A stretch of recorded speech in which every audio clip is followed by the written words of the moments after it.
Yo, we are back. What's good, everyone? Beautiful Monday morning for me where I'm at on this part of the world. I know it's Sunday night for you guys, man. Hope you guys had a good weekend out there. It's been an entertaining weekend, man. Obviously, we got the Danny Garcia and Jose Benavidez fight out the way. We commentated live on it. I left my post-fight thoughts about it. Did a little open panel at the end of that fight.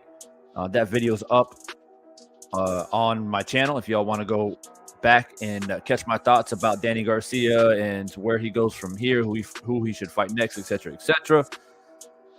And then, of course, we found out that the Jake Paul Hasim Rahman Jr. fight has been canceled, and there's been a lot of back and forth as to why and who's to blame, etc., etc. But I'm gonna give you guys a different perspective because that's what I do.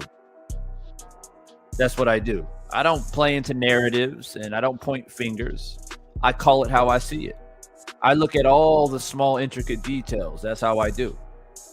right? In a situation like this, oh yeah, somebody, or perhaps both parties, depending on how you look at it, were responsible for this fight not happening. Now, let me get this out of the way right off the top. Did I care about this fight? Not really. The only thing that was intriguing about this fight for me was the fact that I can come on here and commentate on the fight live and provide some entertainment value for those people that were interested in the fight. Other than that, I'm not really losing any sleep because this fight has been canceled. And I'll get into my reasons on why and my feelings as a whole about Jake Paul. We're going to dive deep into it because for me, this fight being canceled is the final straw for me. Now, I've always had a pet peeve with Jake Paul in regards to, fighting basketball players and MMA fighters and putting stipulations in contracts, so gives him the upper hand to win fights. That is annoying in itself. But if these guys sign the contract and agree to that just because they want a payday, then I guess it is what it is. Right? But then the Tommy Fury fight falling through, and now this fight falling through. 2 fights now have fallen through on Jake Paul's watch.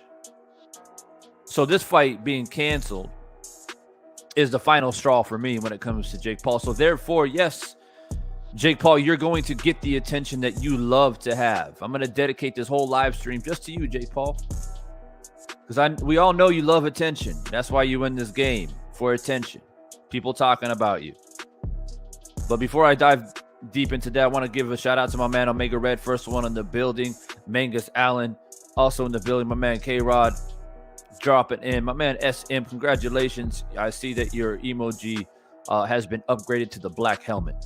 Any people that get up to that black helmet status, and you've been a part of this channel for a long time as a channel member, so I appreciate you. Shout out to all my black helmets out there.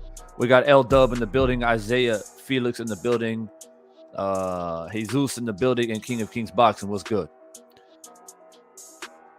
So I'm gonna give my thoughts first and foremost before I dive deep into my thoughts about Jake Paul. There's a poll up in the chat. Make sure y'all let me know. And it looks split, man. It looks split. I see Rahman Jr. 44% says it's Rahman Jr.'s fault. 33% says it's Paul. And 22% says it's both. So we'll see. We'll see where this poll ends up as we continue to go live here. I don't really necessarily plan for this to be a long live. But nonetheless, make sure you hit that like button as you guys come in. I know there's people watching right now that haven't hit the like button yet. I know this for a fact. So hit that like button. Let the people know that you're in here and continue to vote in that poll. So let me get the details out there in regards to what I know and what I've heard about why the fight has been canceled. Now, Jake Paul came out, said his side. Rahman Jr. just did a press conference not so long ago and talked about his side. So obviously 2 sides of the story. And let's get down to the details that matter, right? First detail that matters. What's up, Drake? First detail that matters is the fight was originally agreed to be at 200 pounds. Okay, Rahman Jr. agreed to that. Okay, he did agree to that. He signed the contract.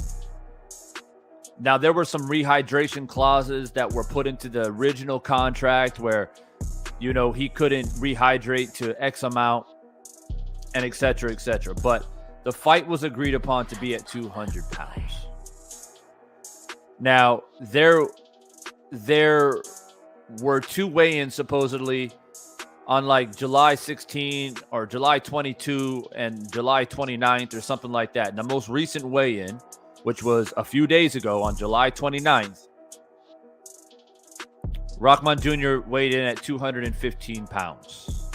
So essentially 15 pounds away from where the fight's supposed to be held at, right? Now, the question is, can you lose 15 pounds essentially in a week?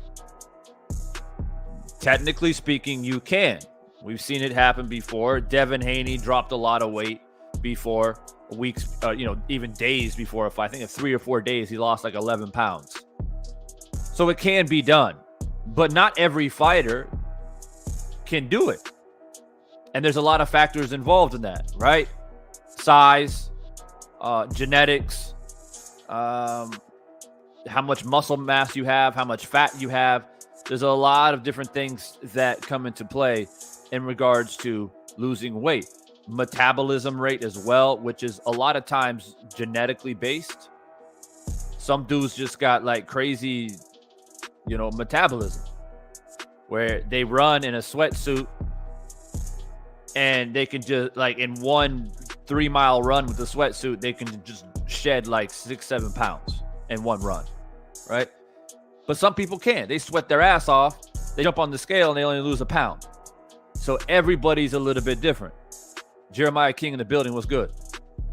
So I want people to understand that, right? And I'm not giving Rahman Jr. a pass. I'm explaining that some people just simply can't lose like that amount of weight in that amount of time. So then what happened is it was pretty clear that Rahman Jr. felt like, I can't lose this weight. And he actually came out. I'm not making this up. It's out there. He literally said, it's posted all over YouTube right now. He said, my body couldn't do it. My body couldn't go to 200 pounds. I was at 215 on July 29th, and I knew my body, and I knew that I wasn't going to be able to make that weight. So when that happened, the New York Athletic State Commission said, this fight ain't happening at 200. There's just no way. We got to make a new contract and make it at 205. Supposedly, Jake Paul agreed to that. Jake Paul agreed on the 205. And when they sent it back to Rahman Jr.'s team to also agree to this new contract, they said, no, we ain't doing 205 either. We want to do 215 because I just can't lose any more weight. Now, that is the part that either is true or untrue. Okay, in regards to Rahman Jr. declining the 205. Now, I understand Rahman Jr. feeling like, all right, well, when we sparred, I was at 230. You're at like maybe 195, 200, whatever, Jake. I mean, I don't know what weight he was at, but he was smaller. And you're telling the whole world that you beat my ass in sparring. And I weighed 230 and was sparring you with one hand. So why would you worry about 215 or 210? So I think what happened was, for Rahman's side, is he's saying like, look, I can't make 200 or 205. Let's make the fight at 215, and I promise you I'll come in as light as I possibly can. I'll try to cut as much weight as I can. If I can get it like 210, 211, something like that, but I need that limit to be 215. Because if you put it at 210, it's still too tight for me. So of course, Jake Paul's like, nah, like it's 205 or nothing. It's 205 or nothing. And of course, Rahman Jr. said, well, I can't do 205, bro. So they canceled the fight. Now that is all the details in a nutshell, right? Crash course. Details of what happened. But here's my problem, right? This is my problem with all this shit. Now, even if you say, you know what, Devon, now that you've explained it, I feel like Rahman Jr. is responsible. And I don't have any problem with you having that opinion, because Rahman Jr. at the end of the day did sign a contract for the original weight to be at 200 pounds. Now, to be honest with you, I don't know why he would originally agree to 200 pounds. I don't know why he would even, why that wasn't negotiated is beyond me. Why would you agree to fight at 200 pounds when you know damn good and well that you're 230? Your last fight against Tommy Morrison's son, you fought at 225. So you know going into it, you're going to have to drop 25 pounds. You know that Jake Paul is going to put rehydration clauses on your ass. So even though you make 200, which that's going to take a lot out of a big man. I mean, at the end of the day, Rahman Jr. is a heavyweight. Like, let's keep it 100. The dude is a heavyweight. You're asking him, essentially, to move from heavy to cruiserweight. Cruiserweight, usually limit of 195 pounds, 200 pounds, something like that. Regardless, you're basically asking him to drop from heavy to cruiser in 3 weeks. He had 3 weeks. So why Rahman Jr. would be like, yeah, I'm okay with that. That's fine. I can lose 25 pounds in 3 weeks.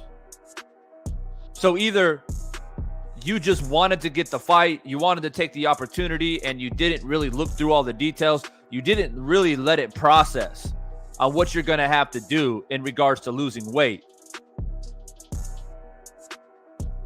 And you signed the contract. What's up, Don? What's up, Bruce Gas? Richard Stone in the building. What's good? So what people have to understand is, like, Rahman Jr. does have some responsibility in this. When you have a contract in front of you, says, okay, if we fight, it's going to be at 200 pounds. Oh, and by the way, once you make that weight, you can't rehydrate past 205 or 210 or whatever it was, right? You're not going to even get close to whatever weight you just fought at, which was 225.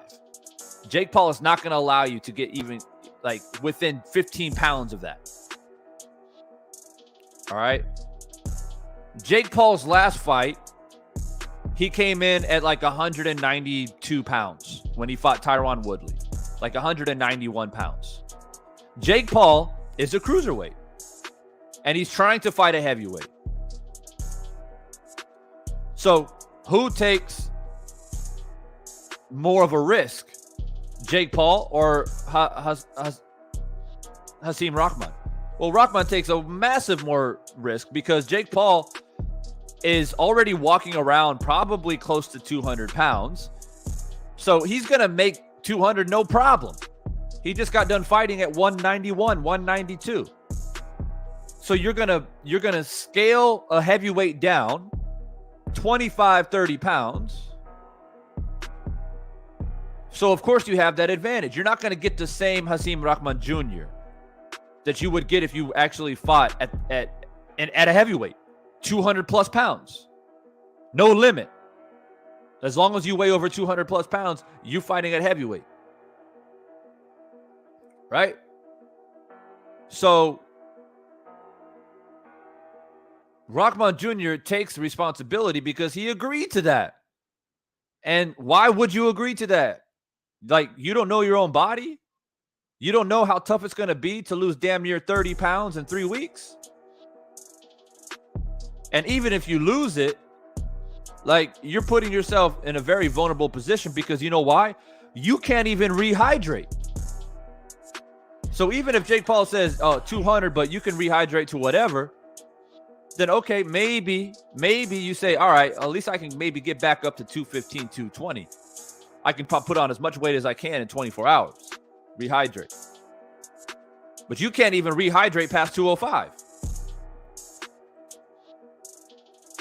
So I get what Rahman Jr. is saying, where he feels like, yo, you were sparring me when I was 230. You telling everybody you're whooping my ass, but now you want to agree to 215?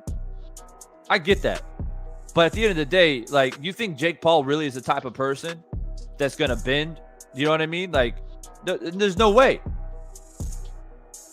So now that I've point out some of the discrepancies in regards to Rahman Jr. agreeing to this shit, let me now focus my attention on Jake Paul. We got 30 people in here. We need 30 likes. So get the likes all the way up, people, man. Come on. You guys know the drill. Get those likes all the way up so I can keep cooking. So look, let me look at Jake Paul now. Here's the thing. I think in this instance, Rahman Jr. learned a valuable lesson that you can't negotiate with somebody like Jake Paul. You are in a losing situation from the get-go. As soon as you put pen to paper and agree to 200 pounds and no rehydration, you automatically put yourself in a losing situation. Sure, you're confident in your skills and you think you can beat Jake. I didn't have any doubt in that. Going into the fight, I would think, well, yeah, Hasim Rahman Jr. should win this fight. It shouldn't be a problem.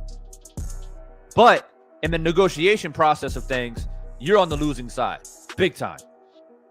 And you give Jake Paul a little bit more of a chance.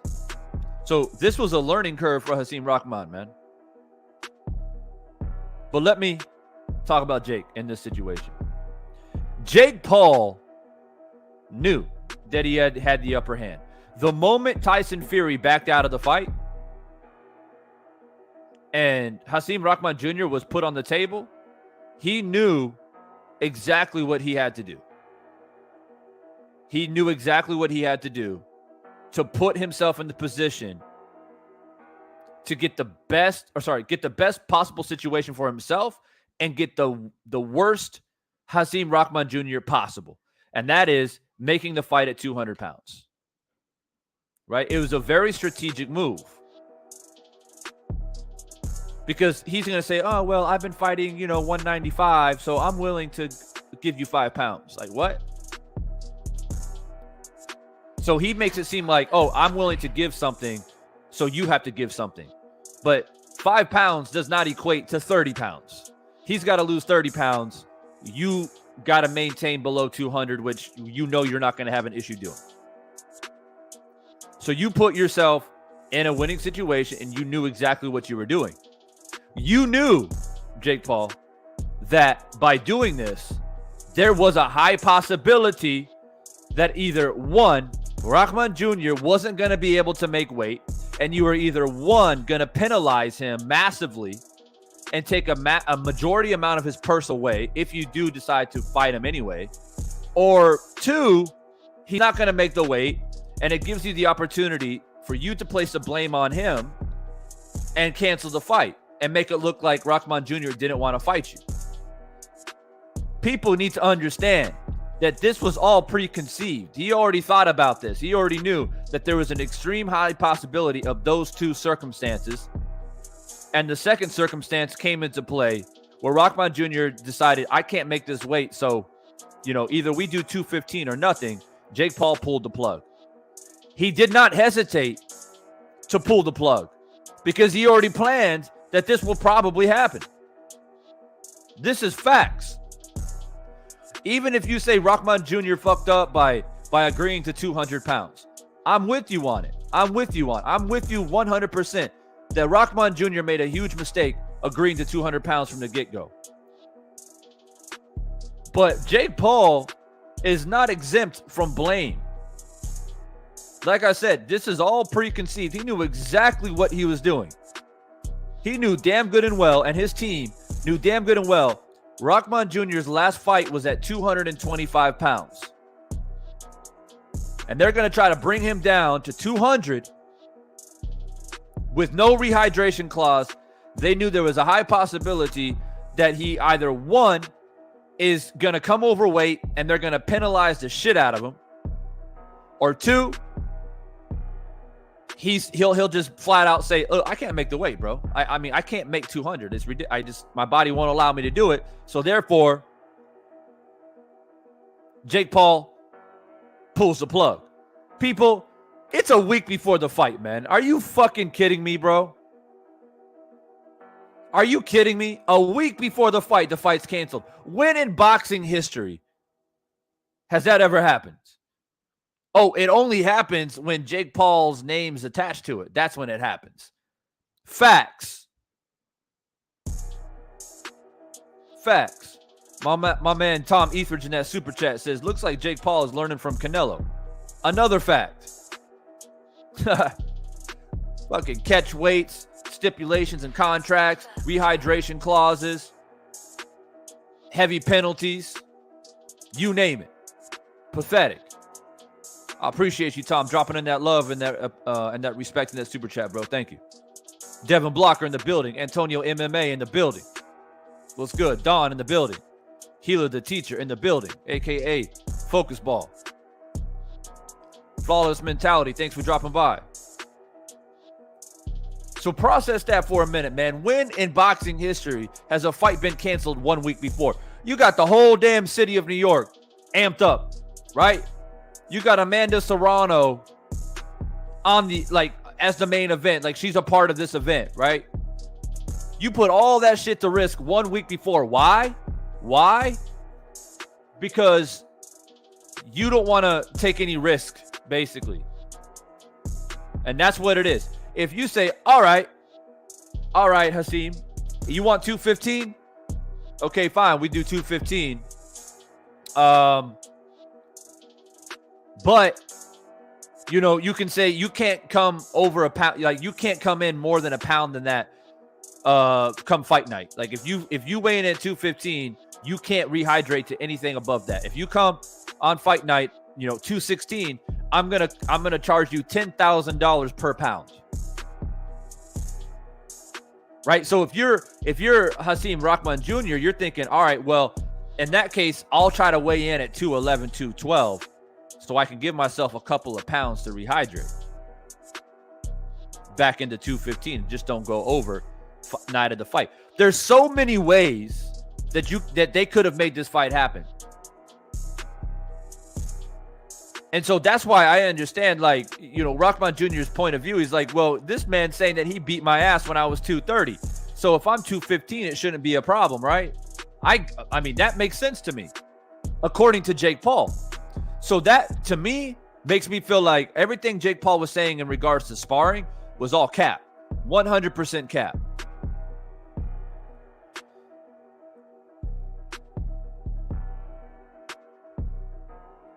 I see Bruce in the chat says, I think it was canceled because it wasn't selling, and this is an easy way out by MVP. Could be. And you can see the sales drop dramatically in Jake Paul's fight. When he fought Askren, it did I think it did close to 1 million buys, if I'm not mistaken. Then when he fought Woodley twice, the first time it was like 500. The second time rematch, it dropped all the way to 250,000. So Jake Paul fights has continually decreasing as far as buys. So Bruce might have a point here. So they make it about, oh, it's a weight problem and this, that, and whatever. And Healer's saying, why choose heavyweight? Exactly. People making this big ass deal. I go across the internet, right? And people are taking shots at Hasim Rahman. They're saying, oh, he agreed to it, this. But it's like, yo, you got to understand, Hasim Rahman Jr. is a fucking heavyweight, bro. He's a heavyweight. His last fight was at 225. He walks around 230, 235. He's a big boy. So sure, you can say that Hasim has to take responsibility for signing it. Okay, yeah. But like I said, it's not like Jake Paul is like innocent here. It's not like Jake Paul saying like, oh, it's not like he has no part to play in this. As a matter of fact, he has a major role into this because MVP, A-side, they're the ones making this fight card. They're the ones with the money. They're the ones putting the stipulations in the contract. And another thing that irritates me is the simple fact that not only was all of these stipulations of dropping Hasim down to 200 pounds bullshit, in my opinion, but also WBC saying that, oh, if Jake Paul beats him, then we're going to put him in the WBC rankings. What is this is my question.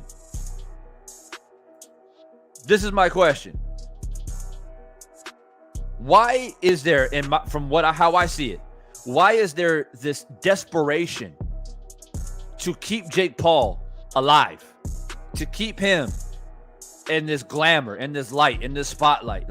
I see desperation. I see it with promotion, and I see it with the WBC, and I see it with these other certain people. And there are boxers out there with credible names who, oh, I think Jake Paul's pretty good, man. Yeah, I'm going to support him, this, that, and whatever. Why? I don't understand it. I don't understand it personally. Now, I'm going to make this clear as well. And I mentioned it, I think the other night when I was live. When people come on here and say, oh, man, you just hating on Jake Paul, bro. I ain't fucking hating on Jake Paul. Jake Paul don't mean shit to me, just like any other man in this world. You know what I mean? Like, he doesn't pay my bills. He doesn't put food on my table. I don't give a shit about Jake Paul. But if you expect me to give him credit as a boxer, then he's got to do it the same way that every boxer does it. And I don't care that he's a YouTuber and he's a Disney star and he's an entitled, white dude from upper middle class family and shit like that. I don't give a fuck about none of that type of criticism. It's very, very simple for me, black and white for me. It's a simple fact that you basically, as they say in the UK, you're taking the piss, basically. You're pulling our chain as boxing fans. You come out saying, I'm a boxer. You fight a basketball player. That goes on your professional record. Are you fucking kidding me? You fight a retired, beat up, hip replacement Ben Askren, who literally looked like my uncle getting off the couch after, drinking a six-pack. It was a fucking embarrassment. Then you fight Tyron Woodley twice, and it's like, now you're a boxer. Now I'm a boxer, and I'm already starting to be in a conversation of being on the rankings with the WBC. Meanwhile, you got fighters going through the amateur ranks. They've got 18 to 20 professional fights, undefeated, and they can't even make $50,000 in a fight. They can't even get into contention for title shots. They can't become a mandatory. They're barely a prospect. And they're doing all these things step by step, working their ass off. Now, the funny thing is, before I get to the super chat, man, the funny thing is this. Jake Paul had this idea to be a boxer at a young age. That he was like 22, 23 years old. It's not like he's 35 and one day, I'm going to be a boxer. So you take the route of doing these celebrity matches, these exhibitions, because people understand, well, you're 35. It's not like you can start a boxing career and win a championship, when you're 42, like George Foreman. But you start at 22, 23. Y'all listen carefully, because when you're out on the streets and you're debating with people and talking about this shit, you got to refer back to Defiant Sense Boxing. People have to understand, 22, 23 years old. Deontay Wilder started late. There are several boxers that started in their mid-20s, even their early 20s or even mid-20s. And they go on to be world champions. But guess what? They do it the right way, though. Jake Paul, being a YouTuber, being a celebrity, being all those things, the entitlement, that shit doesn't matter. You want to be a boxer, you're 0-0. You step in, your first professional fight, you fight another dude who's 0-0. You have your professional debut against a guy with the same skill level as you in the professional ranks, and you do it the right way. Automatically, if you do it the same way as any other man or woman who steps into a boxing ring as a professional fighter, then aspirations to be a professional fighter, you already got a leg up compared to the average person that comes out, that comes out of the Bronx, that comes out of Detroit, that comes out of LA, that comes out of Omaha, that comes out of St. Louis, where they've got to fight 25 people before they're even recognized on the rankings. Because you're Jake Paul, you probably only need to fight maybe 9 or 10 fights. And because of your celebrity status, every promotion, every manager, everybody wants to get their hands on you because they know you're going to sell. So you're barely 28 years old, probably, approximately, where you could be potentially, if you're that gifted, if you're that talented, like a Deontay Wilder who started late, then by the time you're 28, 29 years old, or, no more than 30, you're already fighting potentially for a world title. If you really cared about boxing. If you really cared about the sport like you say you do. And then guess what I would have done as Divine Sense Boxing? I would have said, hey, respect to Jake Paul. The dude's made a lot of money in his life at a young age. He's a star. But he said, I love boxing. It's a passion. And he went down and started from the bottom, just like everybody else. 0-0. Fought another professional fighter who has aspirations just like you. 0-0. Let's see how far you get, Jake Paul. And if you make it to 10-0, and they say, we're going to give him a title shot, we're going to make him a contender, I would have supported it, even though I think 10-0 is it's a little bit laughable. But just because I understand the business, I understand that he's a commodity, he's a name, he's 10-0. So throw him in there, man. Give him a title eliminator. Let's see what happens. Let's let him fight a guy who's 16-0, 17-0, and he's 10-0. Let's see what happens. And I would have supported it because he did it the right way. Let me get to the super chat by The Truth in His Word. What's good? He says, only weight that matters is on weight day. Facts. That's true. That's true. And on that note, Truth in His Word, also, check it out. Let's not get it twisted. Jake Paul fighting at 192, 193, whatever it was, against Tyron Woodley. He's already agreed to 200 pounds, so he's comfortable in that range. If you make the fight at 215 and you say, we can do 215, but if you come over 1 pound over that on fight night, I'm gonna charge you $20,000 per pound. That forces Hasim Rahman to come in, weigh in probably around 210, 211, 212. He's got no choice because he's got no room to rehydrate. Jake Paul, he's got a high ceiling. From 192, he can come in and weigh in at 205, 206. Is there really that big of an issue between him weighing at 206 and Hasim Rahman weighing in at 212? A 6-pound difference. Is it really? A week before the fight? 6 pounds? To me, that's cap. Period. Truth in His Word, back in that super chat, he says, how you cancel a fight because weight before weight? It's crazy, bro. It's crazy. 1 week before? And the funny thing is, I don't really, like I said earlier, I don't lose any sleep because I don't get to see this fight. I don't give a rat's ass, basically. I really don't. The only thing that I'm disappointed in is because it makes a mockery out of boxing, in my opinion. It lets other fighters know that, if I'm not comfortable, if I'm the A side, if I'm Canelo, for example, or any A side fighter, they can basically say, oh, you know what, man? Oh, it's 4 days before the fight. I'm not comfortable with the weight that he's in right now, so let's go ahead and pull the plug. You send the wrong message to the boxing world that this type of shit is okay. That's my number one issue. My second issue is I lose out on an opportunity to come on here, commentate on a fight live for the entertainment value. It would have been fun. And so I guess I get robbed in that sense. But, I really don't care. I more so care about the fact that, like I said, you send the wrong message. Like, this shit's okay. It's not okay, man. It's not okay. And that's why Bruce Gas might be right.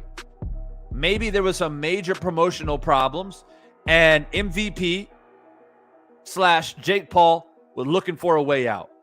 Because if they knew, if they said, all right, you know what, man, there's a guarantee of at least 500,000 pay-per-view buys.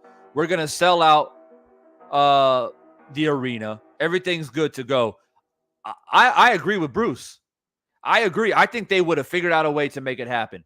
But when they looked at the spreadsheet and they saw, man, we only got potentially 100,000 buys. Like, am I gonna get my head knocked off potentially by a heavyweight for 100,000 buys? The promotion is in the toilet, and I'm letting this man come in at 215, and he's gonna knock my fucking head off. It's not worth it. So let's just say he didn't want to make the weight. That's the message we're gonna send. We're gonna put the blame on Hasim Rahman, and it is what it is. That's what it sounds like to me.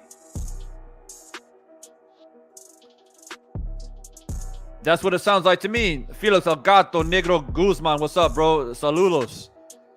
¿Qué pasó? Yeah, so, I just wanted to come on here and give my thoughts. Man, we got the Diesel in the building. I haven't seen you in a hot minute, bro. What's up, Diesel? I saw Expert Genius. Expert Genius was good. I haven't seen you in forever either, Expert. Was good, man. But I see you, man, on some videos making comments around YouTube, Expert, bro. So I know you good.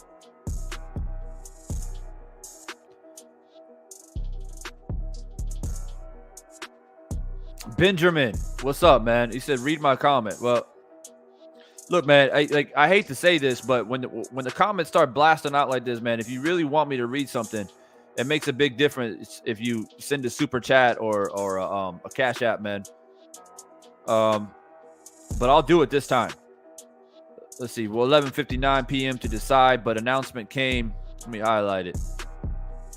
I'm gonna do it this one time, Benjamin. Because I lose my flow when people don't send super chat. I lose my rhythm.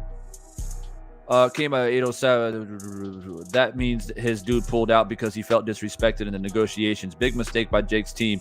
Hasim eventually folded to the teams. Terms after the agreement, but Jake's team prematurely retracted the 205-pound offer that was emailed to Hasim's team, followed by the cancellation announcement at 8:07. Yeah, I mean, I appreciate the explanation, Benjamin. But like I said, man, this was all preconceived. This was all pre-planned. Deanna Branch was good. All planned. 100% planned by Jake Paul and Jake Paul's team. They knew damn good and well that Hasim Rahman Jr.'s last fight was at 225. He knows that when he sparred, let's not forget that. These two men have sparred each other before, ladies and gentlemen. When they sparred, Rahman Jr. was 230. So Jake Paul and his team knew damn good and well that making this fight at 200, they've got an extreme upper hand. Because, as I mentioned, if you just came in, only two things are going to happen from that. And I knew it. As soon as they announced the fight at 200, I right away, I didn't make any videos of it because I'm like, I would rather talk about other shit. But as soon as they said 200 pounds, I automatically scratched my head. I said, 200 pounds? Wait. Hasim Rahman Jr. is a heavyweight. You're asking him now to fight at cruiserweight. And to make matters worse, you're putting on a rehydration clause where Hasim Rahman can't come into the fight more than 205. Okay, that doesn't make any sense. That's a lot of smoky mirrors. I don't think Hasim Rahman's going to agree to that. But then he did. Then he did agree to it. And I said, damn, this man is confident to lose 30 pounds in 3 weeks. 10 pounds a week. 10 pounds a week. By a man that is naturally very big. He's a big man. He's big like his dad was big. They're true heavyweights. So I thought, okay, shit, well, maybe he knows more about his body than I know. But I knew deep down that there was an extreme possibility that there was going to be some bullshit. You try to ask a man to go from 230 to 200 with no rehydration clause in 3 weeks, that is operation failure. That's what that is. But with that being said, I didn't expect him to cancel the fight 1 week before. I did not expect that.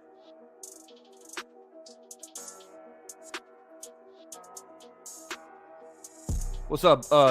Yeah, Freeman, 1,000%. The whole card was canceled because they have not. Yeah, that's sad. That's sad.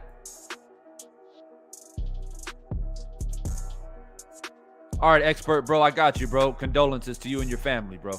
condolences. I went through it, man. My dad passed away back in Feb. It's tough, bro. It's tough. But we here though. The family's here for you, man. If you need anybody, just reach out. So, you know, it's pathetic, man. And I just feel like why is all of this attention? Why is there this desperation to keep Jake Paul relevant in boxing? Like, what the fuck is he actually doing for boxing, though? Like, let's be real. What is he doing? Okay, he's helped promoting women boxing. All right. So what? Women can't do it on themselves? They need Jake Paul? We need someone like Jake Paul making a mockery out of the sport, but because he was a celebrity and he's got whatever 10 million subscribers on YouTube, so we need him to build women's boxing. Okay. If that's your argument, that we need him then, right? Okay. We couldn't figure out another way to promote women's boxing. So what else is he doing for boxing then? Because he has yet to fight a boxer. Tommy Fury fell through. Okay, wasn't Jake Paul's fault. Hasim Rahman Jr. falls through. You got two fights where you could potentially fight a real boxer. Two fights that fell through on your watch. Now, Tommy Fury, I get it. Tommy Fury and his family can't come to the U.S. Mob ties. But nobody wants to talk about that. That's a whole nother can of worms that I can open up here on the airwaves of YouTube. Nobody wants to talk about that. You can't come to America because of what? Wait, can you say that again? You can't come to America because of what now? Mob ties. Oh, yeah. You intertwine with criminals. Okay. So the idea of tainted water and manipulated gloves and other mysterious shit, that's far-fetched, right? Y'all motherfuckers crazy out here. Tyson Fury is a saint. He's an ambassador of boxing. He's one of the greatest to ever do it. Y'all seen the post-fight Wilder Fury 3? Bob Arum with his old dusty Grim Reaper looking ass. Looking like he came out of the fucking temples of Giza himself, out of mummification. What do you think about Tyson Fury? I think he's the greatest heavyweight that I've ever seen. He's the greatest heavyweight I've ever seen. Better than Muhammad Ali? You were around during Muhammad Ali. Hey, as a matter of fact, you were in Africa when he beat George Foreman. You remember that? That was a great time. But, Tyson Fury, I honestly think he's the best thing I've ever seen.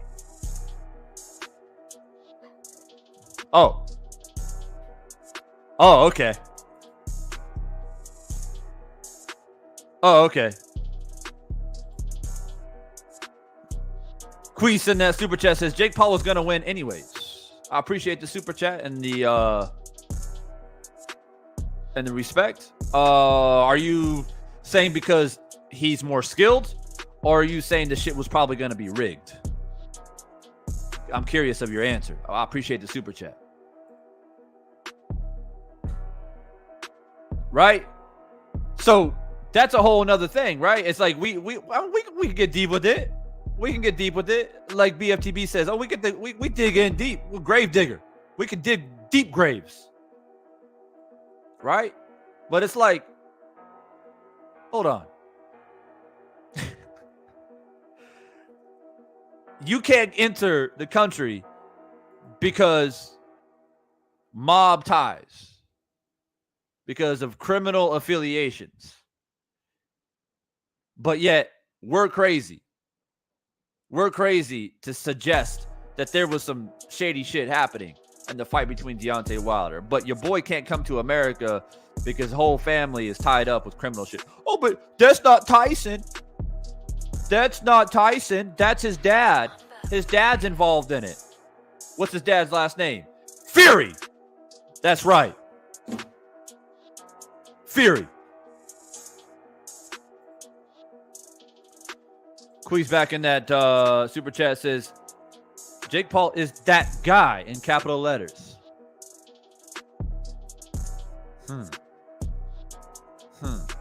That guy.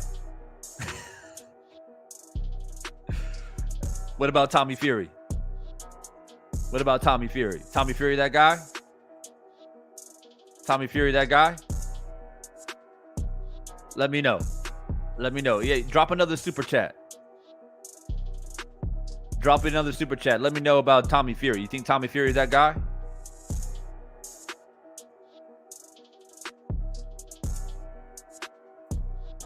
But I find it ironic, man. I find it ironic when you really start looking into these details. And like I said, by the way, the whole Tommy Fury thing and Jake Paul, that's not Jake Paul's fault. But like I said, it's the attention.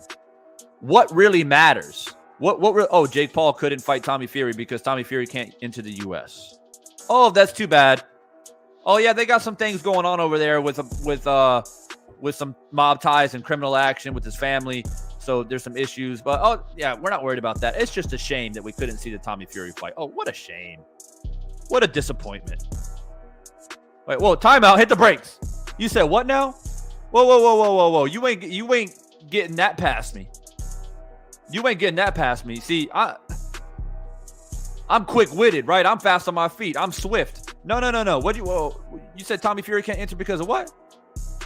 Oh, yeah, something about his family. They got criminal like shit going on, man. It's not relevant. It's not relevant. It's not relevant. Where were you at last year, 2 years ago, 3 years ago, when there was discussions about his brother, aka Tyson Fury, and allegations and speculations? Where were you at then? Why aren't we saying, oh wait, hold up, Tommy can't come to the States now? Fury family, let me say that again. Fury family can't enter America because of criminal ties. Oh, wait, are we going to take a moment to really dissect that for a second? Because I take an offense to it. You called me crazy when I did a film study of the fight. I didn't come on here on the mic and just talk shit. I didn't come on the mic and just talk shit and throw allegations. I did a whole film study. Y'all remember that? I know Deanna Branch was in the building when I did that. I know Expert Genius was in the building when I did that film study. And we looked at every single particle of that fight. And I said, y'all take a look for yourself. Oh, Divine Sense is crazy. Okay. Okay. Well, anyway, let's keep it on topic on hand because, I can get lit about that conversation real quickly. We got Sid Dave in that super chat. He says, audience is to blame for the fight being canceled. Nobody wanted to see this. This whole YouTube boxing is boring now, and people have lost interest. And I was saying that earlier. Sid, where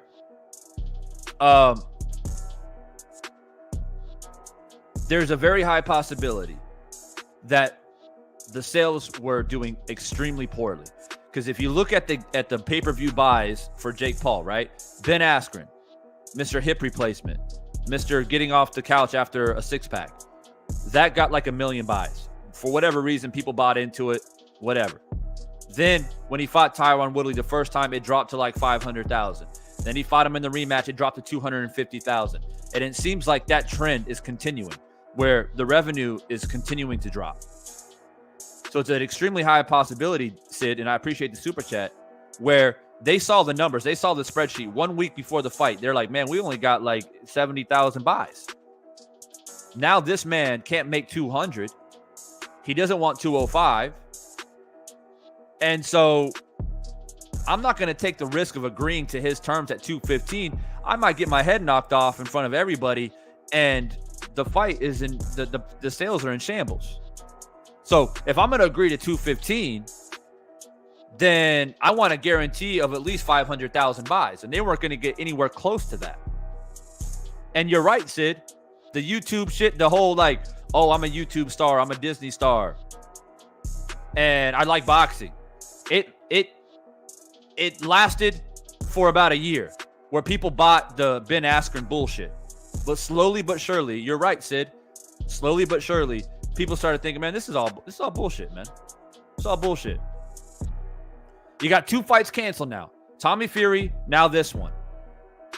So Jake Paul has now got to figure out a way to, if he wants to stay in boxing, he's got to figure out a way. I know a good way. Kale Chips, you in here trolling. Keep talking shit, bro. Keep talking shit. I'll slap the taste out of your mouth.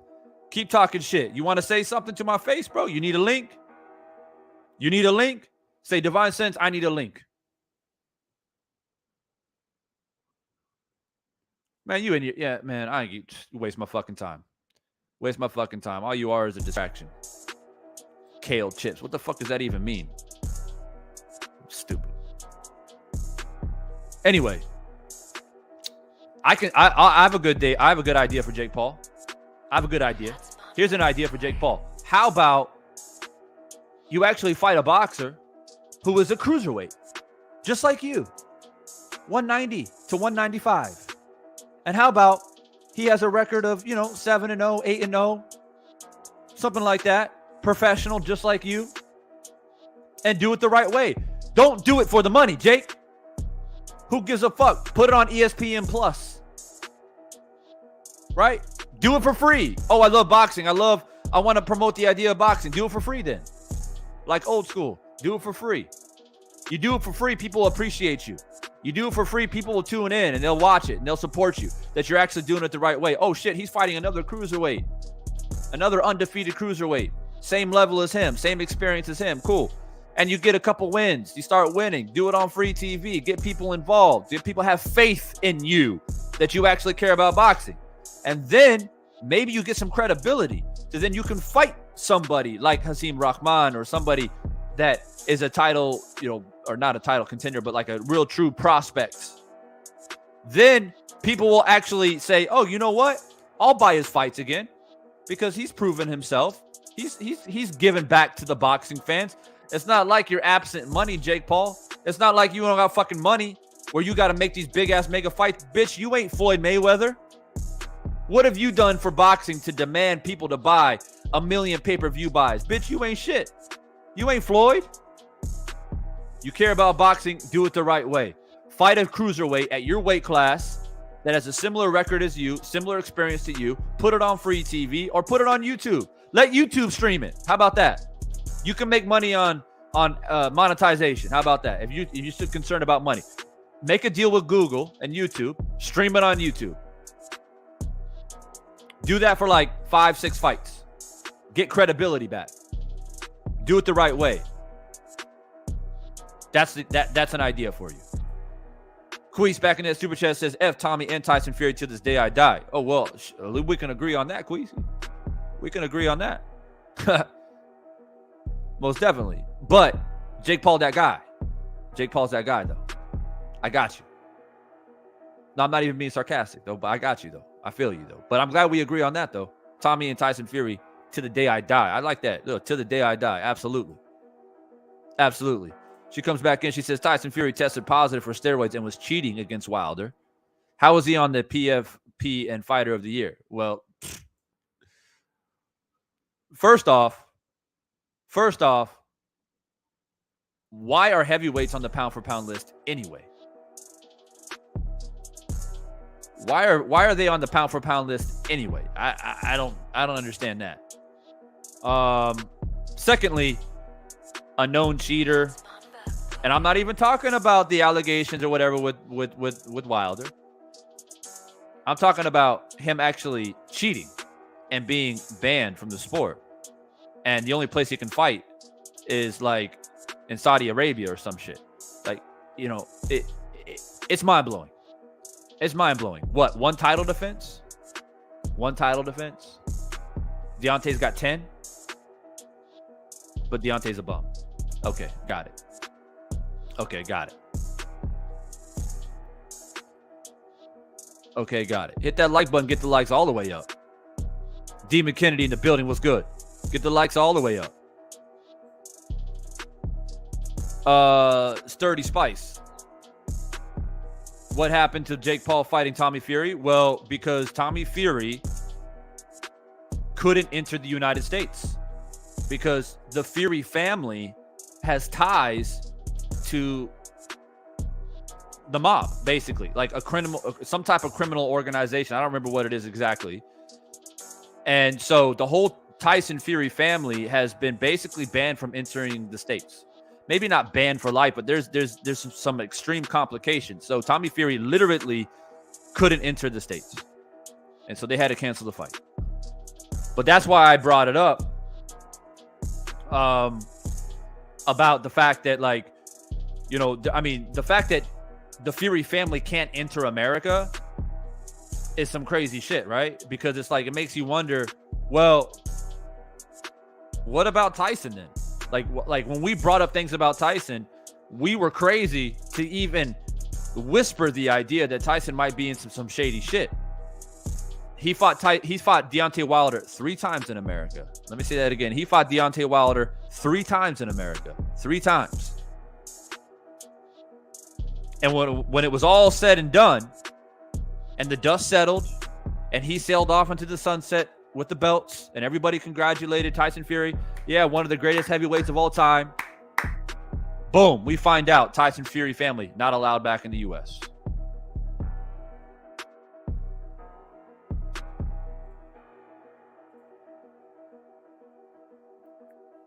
The irony is epic.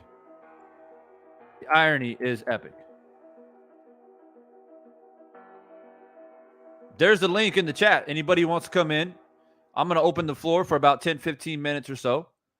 Tell me what you think. We got a couple trolls in here for sure. But just be ready. The cannons are loaded. The cannons are loaded. I'm just warning you right now. The cannons are loaded. The fortress is armed and ready. So think carefully before you come up in here. How does Loma Chicken get a title shot so early? I'm sorry to say it, but boxing is racist. Lomachenko, he's one of the golden children. He's one of the golden children. Devin Haney out there he continues to be disrespected. Because I'm confused by that, by the way. Why is Devin Haney hated essentially because of his style? His style is boring. He boxes, he uses the jab, he doesn't engage, he doesn't have any knockout power. But Lomachenko's a boxer too. Lomachenko is literally boxing 101. He's a boxer. We all know this. Amateur pedigree coming into the professional ranks. It's also like interesting. He's got 2 losses on his professional record. Hasn't fought more than 15 times, and they're already talking about giving him another title shot. That's kind of confusing. That's kind of confusing. I saw somebody drop into the to backstage. You left. Sorry. If you really want to come speak, you got to wait backstage. If you really have something to say. I appreciate the super chat once again. And as far as being racist, that's all up to you guys to discuss. But there's just certain things to look at. But I'll let you all discuss it.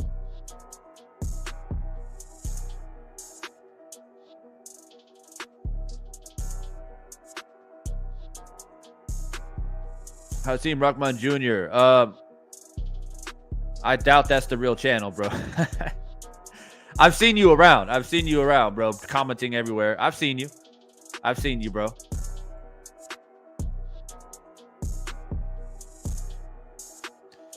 Hawk, gotta tell you, bro, you sound dumb as fuck right now. Jake should fight for free. Yeah, that makes sense. Also, you slapping anyone at 130 pounds. So you just settle down, fella. Click the link, bitch. Hawk, click the link, bitch. Come in here. Click the link, bitch. You're nothing but a bitch. That's it. Period. Point blank.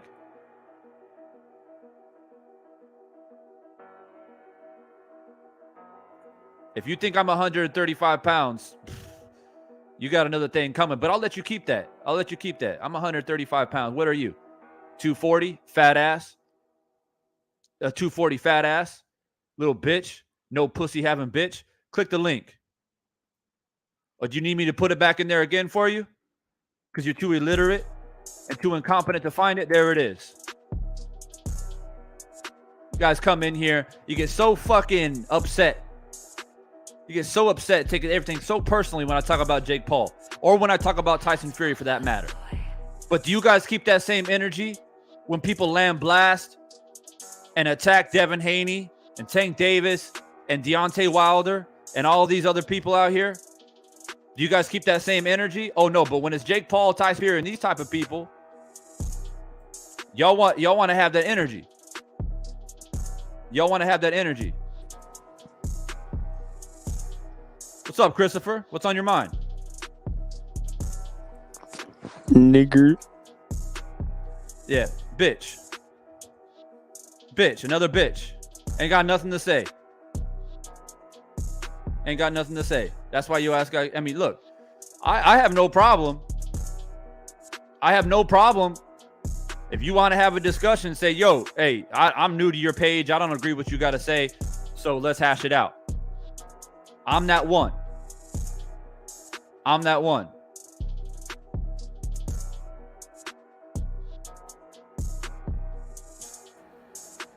I know who K-Rod is. What's up, K-Rod? Hey, how's it going, man? Why are people getting? Why are they taking this shit personally? They get all upset. They're getting all their feathers roughed up. Because they're pieces of shit, virgins, and they get pissed off at you for simply. What's up, Benjamin? I saw you comment in the comment section. What's on your mind? Yeah, later.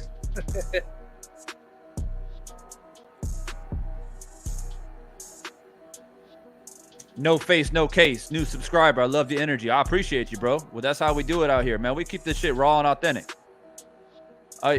People just keep flooding in. Good. Good. I don't know how to pronounce your name, but what's on your mind?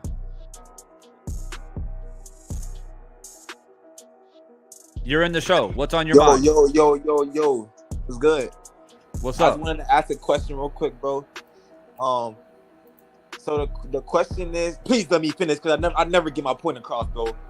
How do you feel about Canelo making up his own weight class and ducking the top fighters and like getting destroyed by Bevo and have the chance to get a rematch, but he doesn't want a rematch and fighting a 40-year-old Triple G and he's the face of boxing. How do you feel about that? I feel like it's bullshit. Yep. It's as simple as that. I mean, I think it's just a situation where he thought that he was going to move up and get a quick belt, and he got humbled. Exactly, bro. And even though he got humbled, he still got he still got 4 rounds from the judges, which I find ironic. One judge gave him 4 rounds, but with that to the side, you got humbled. You drop back down to 168, where you have all the belts, by the way. You're undisputed at 168. You got a lot of business to take care of at 168, like AKA defend your fucking titles.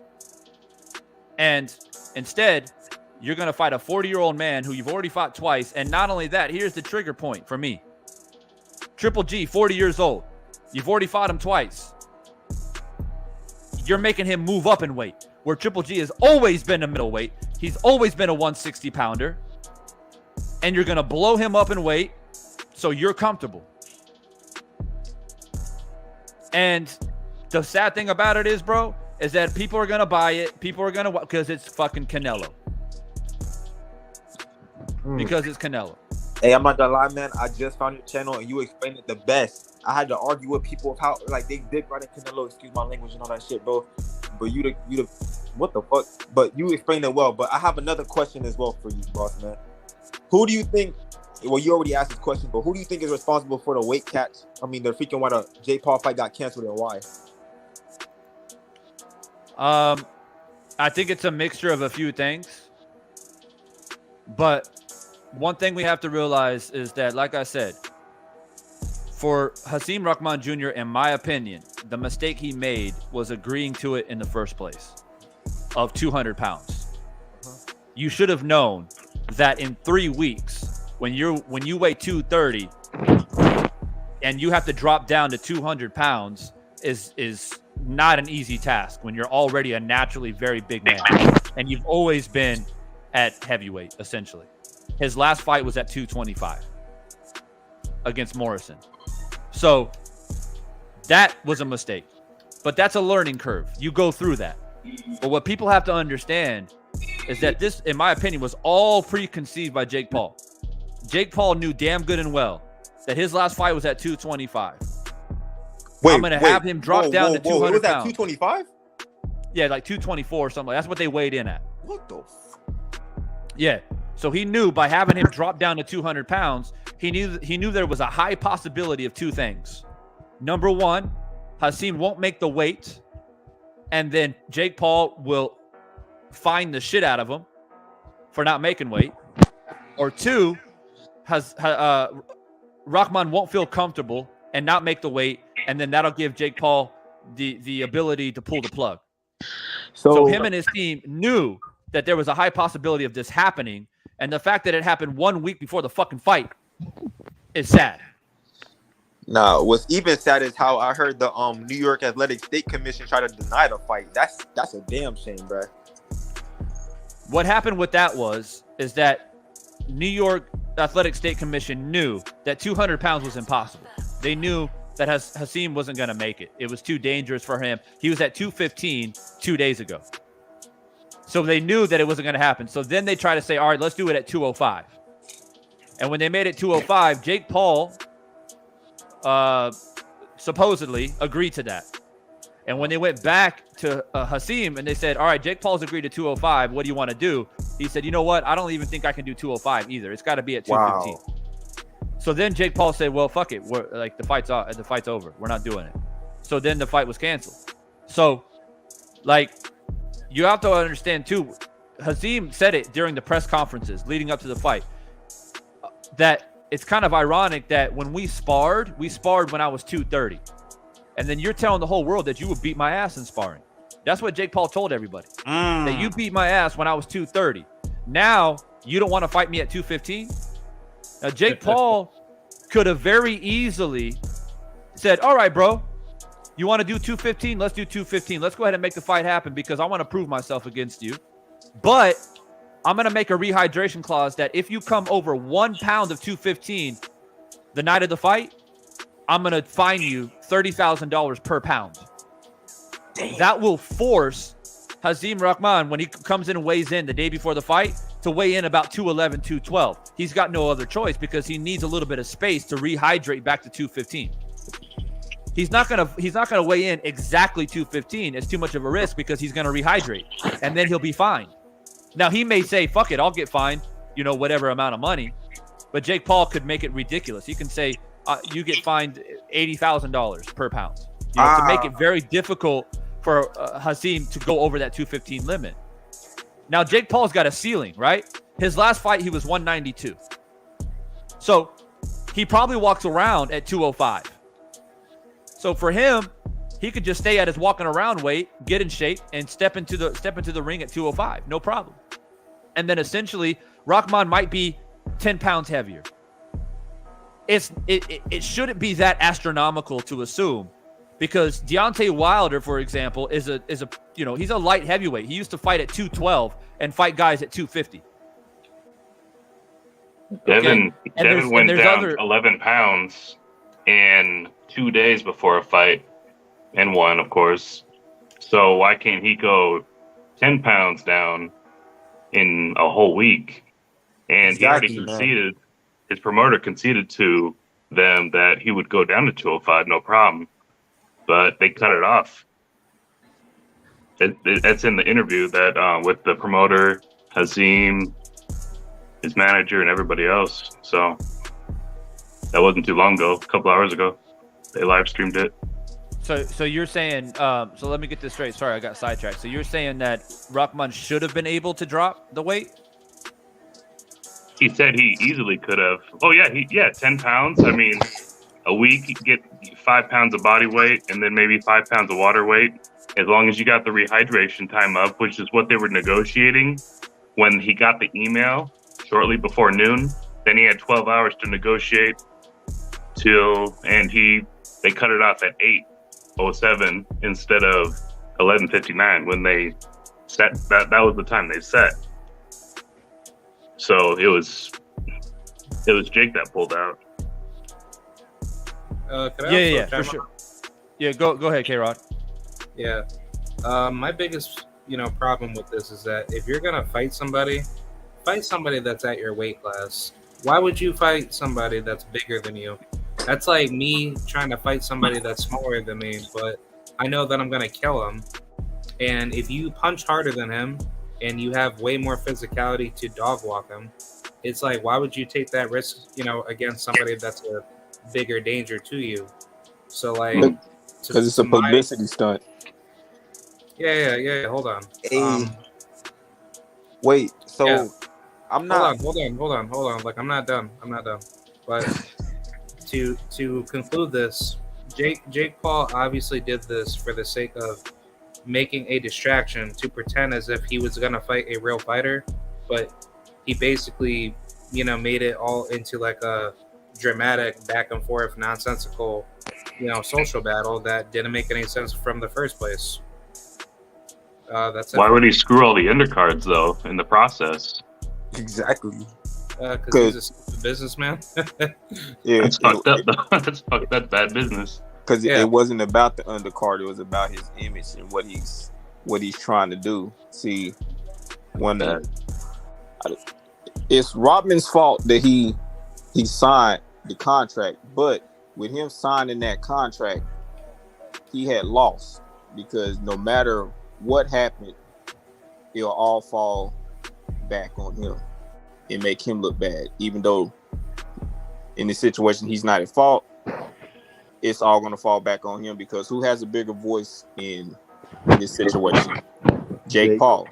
He got some big following. Everybody's going to, even though this guy is a major liar and he's been lying his ass off for years, people still believe him because people love to be lied to because it sounds better than the truth.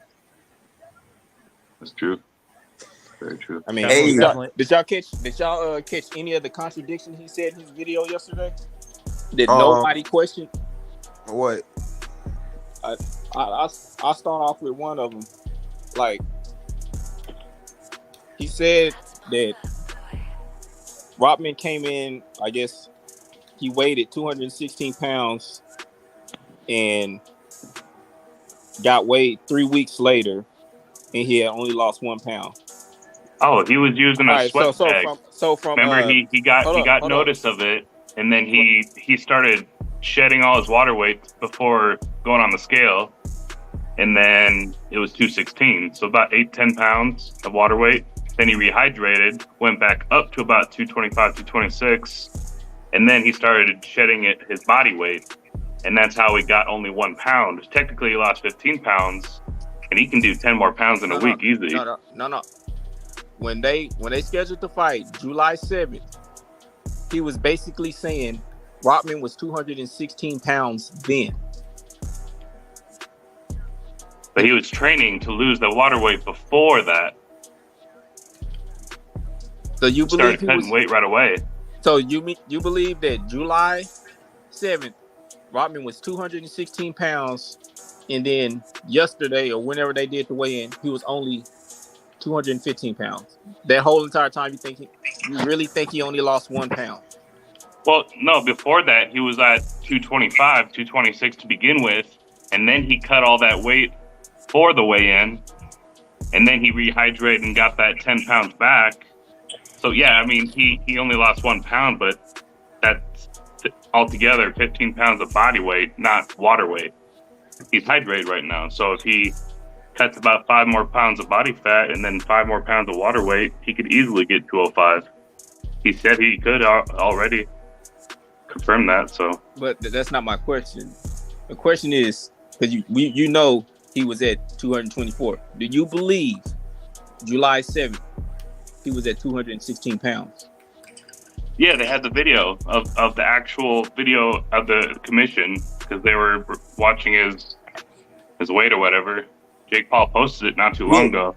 Expert, you did not see the video, bro? No, I didn't see the video. Yeah, you need to there's watch a video out now of the actual scale and everything on that day. He was what, 216? 216 some change, yeah. Yeah. But that's because he cut the water weight and then he came you're a back little late, up. my guy. You're a little late, my guy. All right, because like I said, I've been away from I've been on certain channels looking at shit, but I really been away from this boxing talk shit. And to me, Jake Paul really ain't fucking boxing.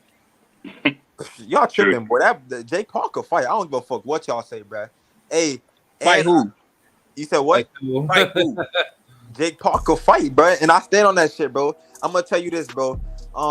Jake Paul, I know the fight's not happening and shit like that, but I think he deserved the ranking, bro. And if y'all have a problem with it, bro, suck my fucking dick, bro. Listen to me. Let me talk, bro. Have you boxed before? Hey, I boxed it, bro. Like, hey, do you box? Yeah, I box. Hey, no, yeah. I don't mean by punching a bag that doesn't hit back. Have you ever gotten like I box? Hey, show me a video of you fighting, bro. I don't need to show. Okay, shut up. As to what I was saying, if you bro. want to come up here to Albany, New Bro, York, you sound like I'm fucking goofy, bro. Don't try me, bro. I'll knock you the fuck out, bro. I'll fuck you up. Bro, you sound like a goofy right now, bro. Hey, how old are you, bro?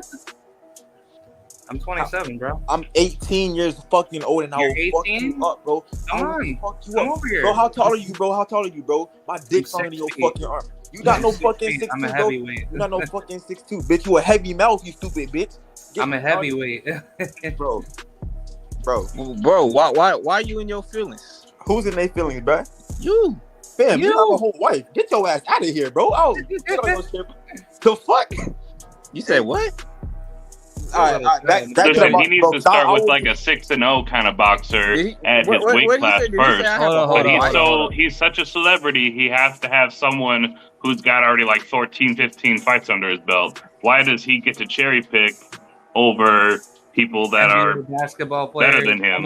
But are okay. Let me ask you this question. A YouTuber, a basketball player.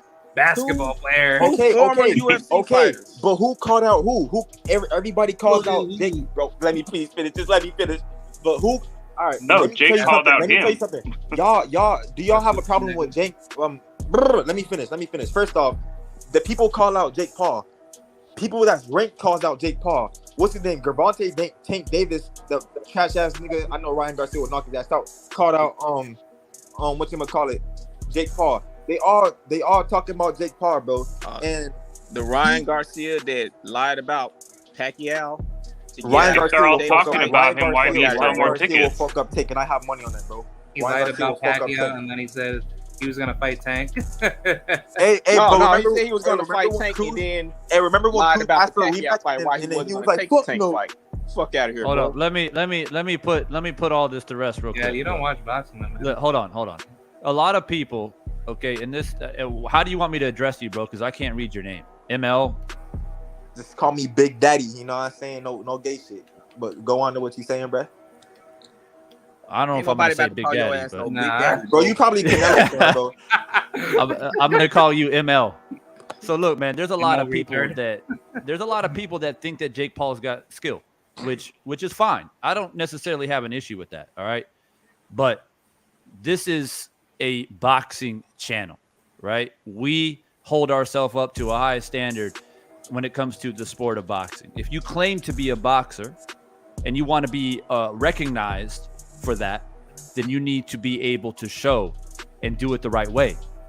Okay, so if the man's got skill and you think he's athletic and he's got ability, I won't argue that. That's fine. But why is he not doing it the same way that every single other boxer does it? Because he's a name? Because he's celebrity?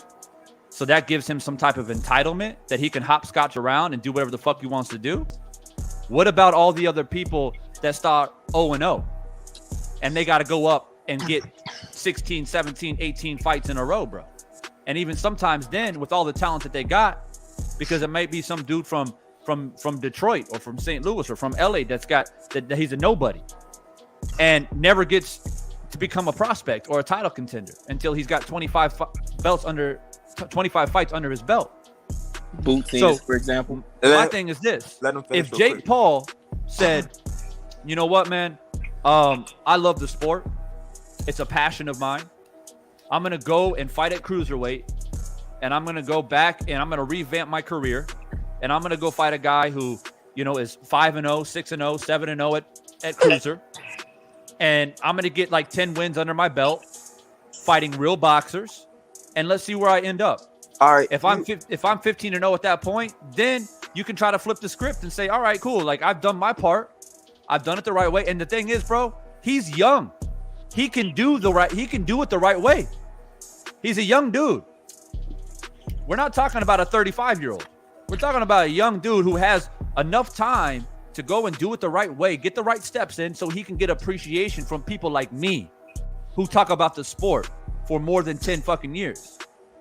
You're not going to get appreciation from me when you're doing these type of fights, and then you have a situation like this. Boom, no Tommy Fury fight. Boom, no Rahman Jr. fight. And we're trying to figure out who's at fault. Like, why are we even having this conversation, bro? You have a good. What's your name, Mr. Devine? Say Divine Sense Boxing. Devon Sense. So that's a great point. But let me ask you this. First off, Jake can't go to the amateur. Well, he could, but he chose not to. Now let me ask you another question. Why did Hasim choose to fight Jake Paul is not a mandatory. Jake Paul has no damn mandatories, bro. Why did Hasim choose to fight Jake Paul instead of anybody like higher ranked than him to climb the rankings? Tell me why did he do it? Jake didn't choose to. I mean, he didn't choose to fight Jake. Jake came to him. Okay, but he accepted the contract though. But Well, he had 45 minutes to accept it. So Yeah, why didn't Hasim fight someone else with the same background as him, huh? Why is Nate Diaz calling out whatchamacallit, Jake Paul? Why is these people calling out Jake Paul instead of climbing the ranks? Nate Diaz can't even fight him. What are you talking about? Dana White made it clear that UFC fighters will not be fighting other professional fighters.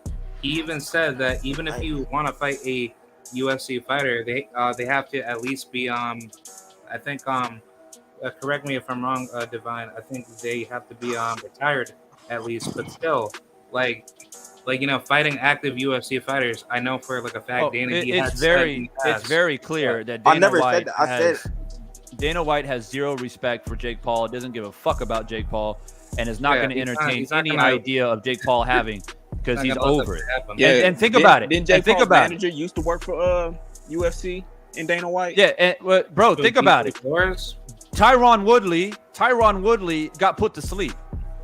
That's not a good look for UFC, period. So there is no fucking way that Dana White is going to entertain any fucking ideas from Jake Paul, because he feels that Jake Paul is making a mockery out of his own people, basically. Yeah, I get what you're saying. You know what I'm saying? So that, like, you can keep Dana White out of it.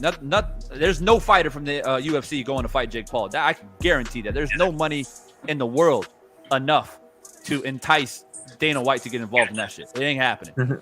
So why did Hasim Rahman Jr. take the fight? Well, obviously, two things. One, it's an opportunity, right? It's an opportunity to make money, to get your name propelled into the conversations and whatever. And number two, because maybe, quite frankly, he's fucking sick of Jake Paul. And he's like, fuck this dude. I'm going to knock his ass out and be done with it. Okay. So he signed the contract. But I already said that him signing 200 pounds was a mistake. I already said that. Yeah, that's a huge mistake. So, but they adjusted the contract to 205 because the commission said it had to be 205, remember? Or no, he said the commission said 204, and then they changed the contract to 205. But even 205 is a mistake. Why? He can cut 10 pounds in a week. If Devin can cut 11 pounds in 2 days. How old is Devin? Like 23, 24. How old is Rahman? 23. How old is Rahman's like 30, Goddamn 31, 32. Yeah. Yeah, it seems 31. It's not that old though. He could still do it though. 10 pounds. But what I'm trying to say is why isn't Hasim? I know he just proved my point. He just answered his own question. But my question is, why isn't Hasim trying to climb the rankings instead of, like, he just wants to fight Jake Paul because opportunities? That just shows why Jake Paul is getting all this stuff. Many opportunities. He marketed himself really well. But that's just how boxing is, bro.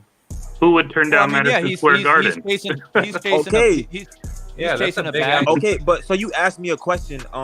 someone asked me a question and said, "How come these fighters were 0-0 are not getting the same opportunities as Jake Paul?" Boxing is a business, man. It's whoever can market, whoever brings the most money into the sport, bro.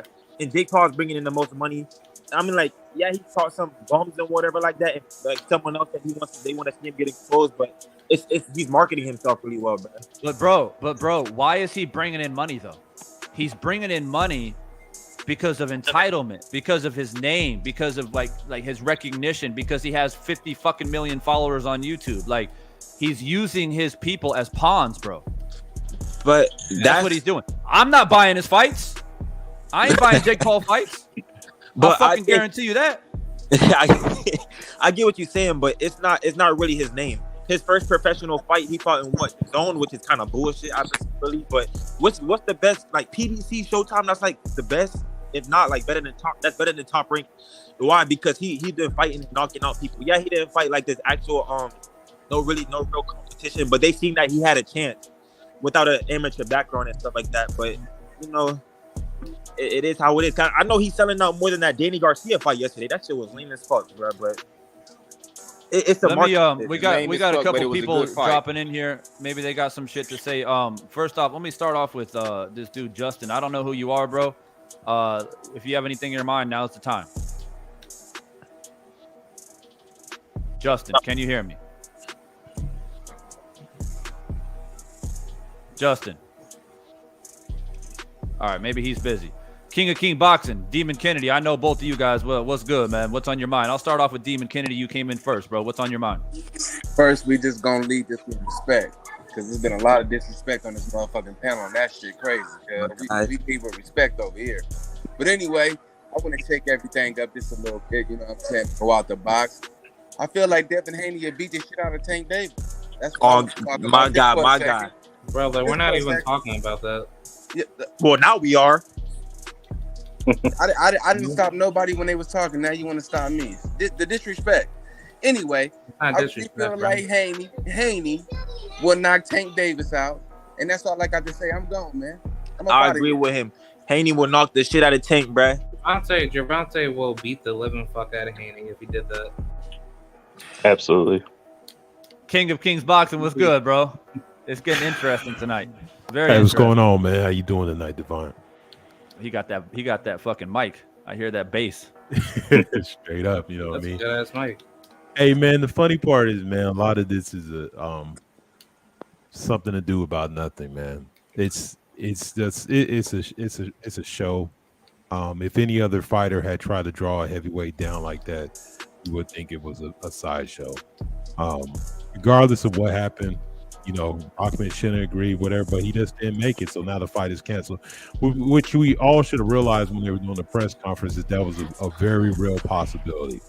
So it is what it is. You know, here's another canceled fight. First, Baby Fury, then, you know, he backed out of it. Then you got a man Rahman, whatever caused the situation where he didn't make weight.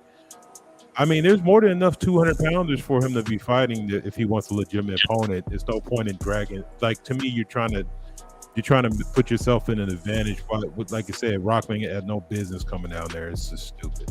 So maybe he was trying to pull a Danny Jacobs and just fucking show up out of weight and see if he could still force the fight. It didn't happen. Man, Rahman even said that they had a guy at cruiserweight that could have still saved the event. Could I also add on top of that? Divine Sense.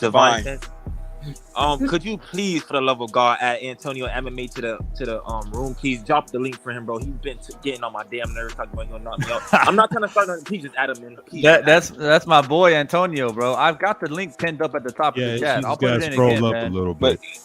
But I'll put it in again. That's my boy though, Antonio. Antonio, if you want to come in, bro, you're more than welcome to, man. I respect you, Divine, because you know you speak your mind, and you speak facts, bro. So, but the other goofy, I just gotta get him. But back to y'all find it interesting that 2 weeks ago, Sean Porter called everything that just happened down to a T. Well, look, man, I saw this shit happening a mile away. Like I said earlier, for the people that came in here late, I saw it like as soon as they announced the fight at 200 pounds, I scratched my head right away because I was like, is he really gonna fucking agree to 200 pounds? This dude just fought Morrison at 225.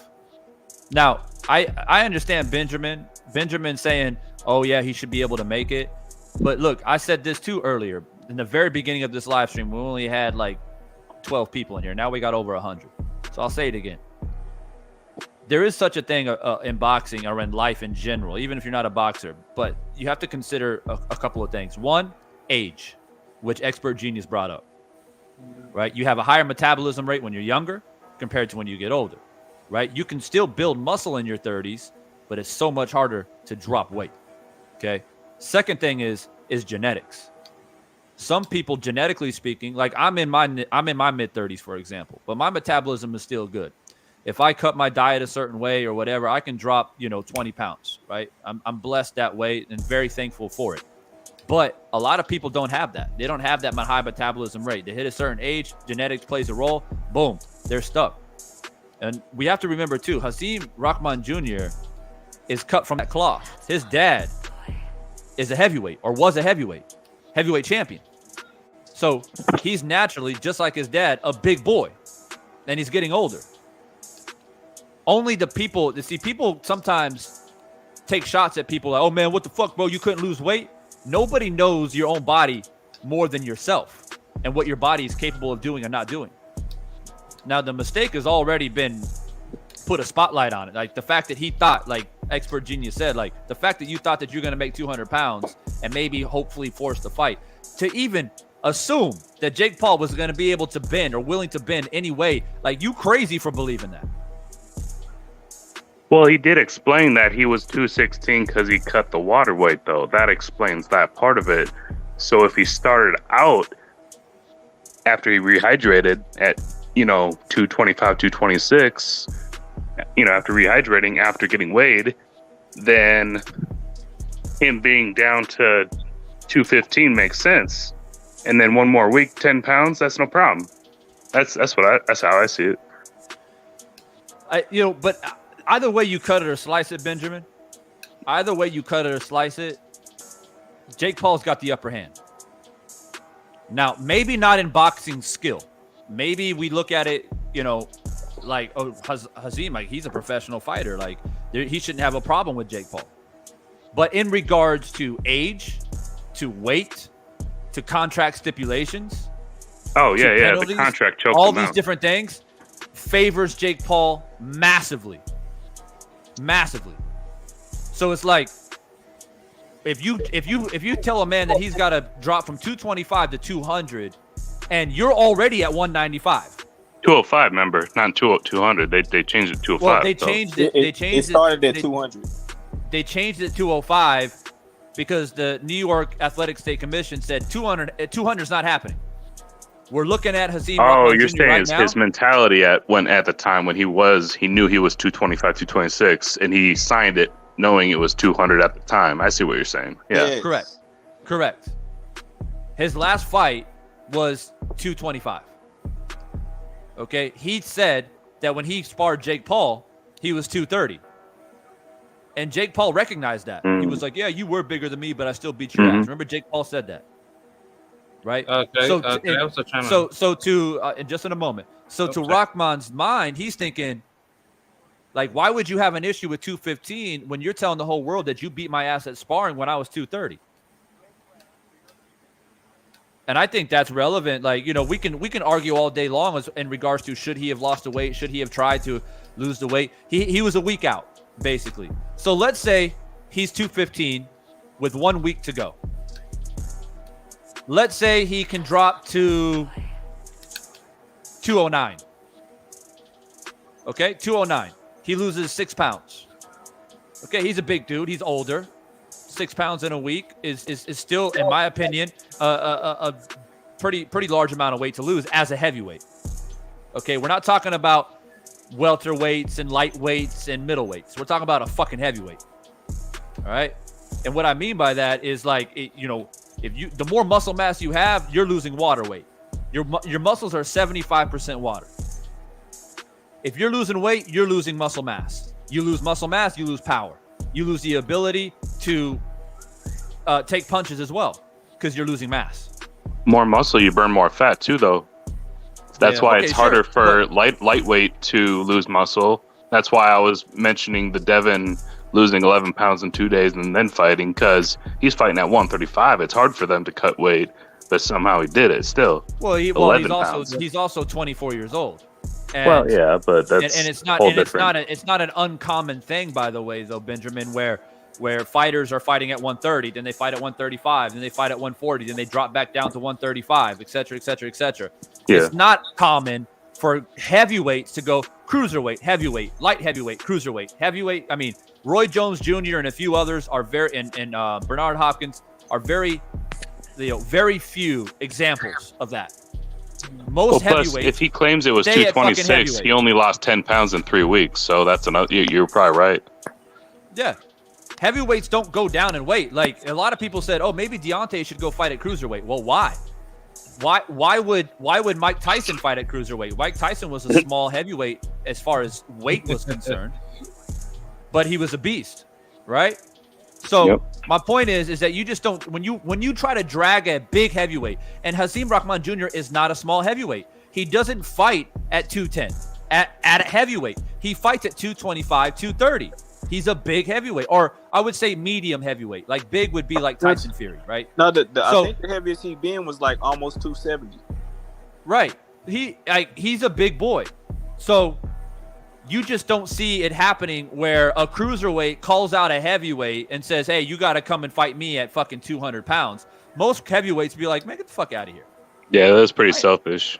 He's using him too because he wants to get up in popularity, and he knew that. So it was kind of a That's scheme. like, I'll give you an example. It was a dick move.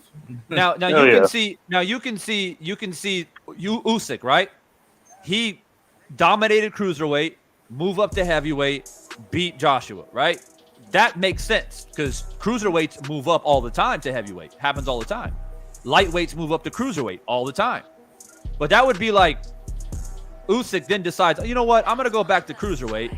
And then he calls out fucking Tyson Fury to fight him at fucking 195 or a catch weight of 200 or any heavyweight for that matter. Or says, Joshua, if you want a trilogy, you got to drop down to fucking 200 catch weight. It doesn't happen, bro. It doesn't happen. So everybody's taking fucking shots at Hasim like, yo, bro, like you could have just lost 10 pounds right quick. Well, yeah, he could have, but he would have been a shell of himself. Like, let's keep it real. Especially, Benjamin, if there's not a rehydration clause. Like if Jake said you got to make 205, but you can rehydrate up to 220, then okay, yeah, fuck it. Let's go. I'll cut the weight. I'll fucking, run 10 miles a day for fucking 5 days, and I'll do what I got to do, and I'll rehydrate, get my mass back, and we'll have it at. But Jake said no. Not only is it 205, but you can't rehydrate either. Like, what the fuck is that? Yeah, they were working out the rehydration thing. I thought they worked it out by the time it was due, but they pulled out early, so I don't know what. There was no workout. Yeah, I think they just pulled out and said, you know what, we're not even going to wait till 11:59. Screw this. I think it was just a fight or something. That was the take it or leave it contract. Who the fuck is Jake Paul? Yep. Jake Paul is not Canelo. He's not Floyd Mayweather. He's not. Who the fuck are you to say, oh, you got 45 minutes to sign the contract? Fuck you, bitch. Well, remember, he said he had all the leverage and that Hasim didn't. He's delusional. He had it completely backwards. Well, the people play into that A side, right? People play into it all the time. Like, oh, Jake Paul's A side, he makes the money. That's what old dude here was saying earlier. Like, Jake Paul, he's the guy with the money, this, that, and whatever. Does that make him A side though? I don't think so. Not in the boxing realm, the real boxing realm. Yeah. So basically, Jake Paul shouldn't have against someone like Nate Robinson or something like that. Okay, that makes sense. Like, yeah, but you're fighting a professional boxer. Let's show some fucking respect here. And I've heard people say on other channels, they're like, oh, well, Hasim Rahman can't sell fights, so therefore Jake Paul's A side. Okay, We're talking about money now. We're talking about ass in the seats. That's a fair perspective. But how about this? For a counter fucking argument. Why are we not showing respect to true fucking boxers? How about that? Why do we continue to be okay with it? Why do we say, oh yeah, Jake Paul, if his name's on the card, we'll buy it. Fuck Hasim Rahman Jr. Because when you say fuck Hasim Rahman Jr., you're saying fuck you to his dad too, who was a fucking heavyweight champion in the era of Lennox Lewis and some of the best heavyweights that ever been in the ring. Yep.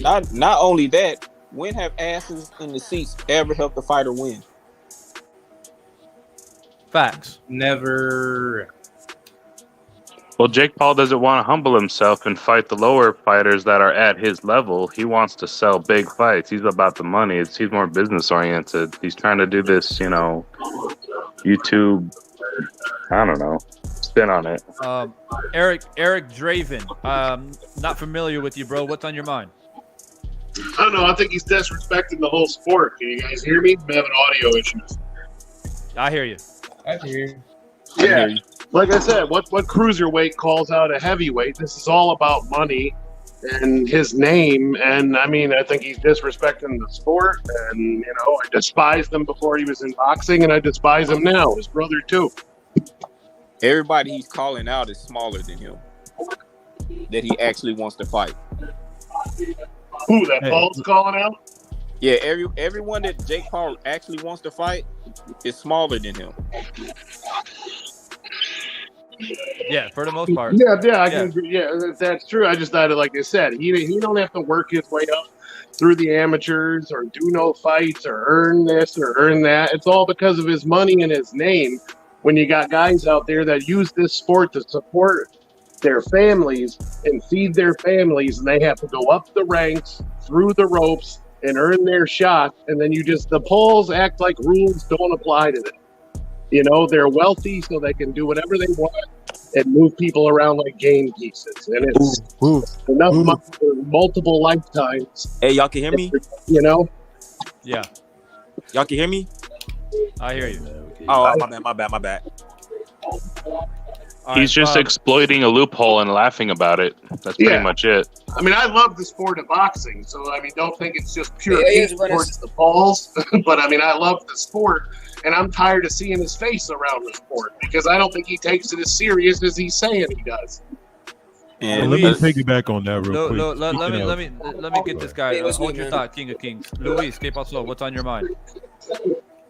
I just want to say, bro, in my opinion, is Hasim false, bro. I don't think... Get him out of here. Well, I couldn't hear what you said, Luis. Whatever. Hey, Anyway. First off, I want to say, whoever said Jake ruined the sport, I don't think Jake ruined the sport. I think he bypassed the sport and showed what the sport is really about. Whoever can market themselves the most. Let me ask you a question. Terrence Crawford is #1 pound for pound, and he's not selling pay-per-views as much as Errol Spence. And why?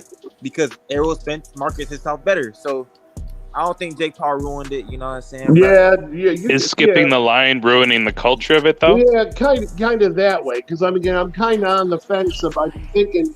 Well, he got women got $500,000 and $1 million purses, and that's only after Jake Paul showed up. So fighters aren't getting more money. If it's really about the fighters getting more money, then, I can kind of respect that. But I just really think it's about the Pauls getting more money. It's about protecting the integrity of the sport. Exactly. That's what it's about. There you go. You protect the integrity of the sport. You protect the idea of legendary fighters stepping in that ring, putting their life on the line, and there is a difference between it being about, making money and fighting for legacy.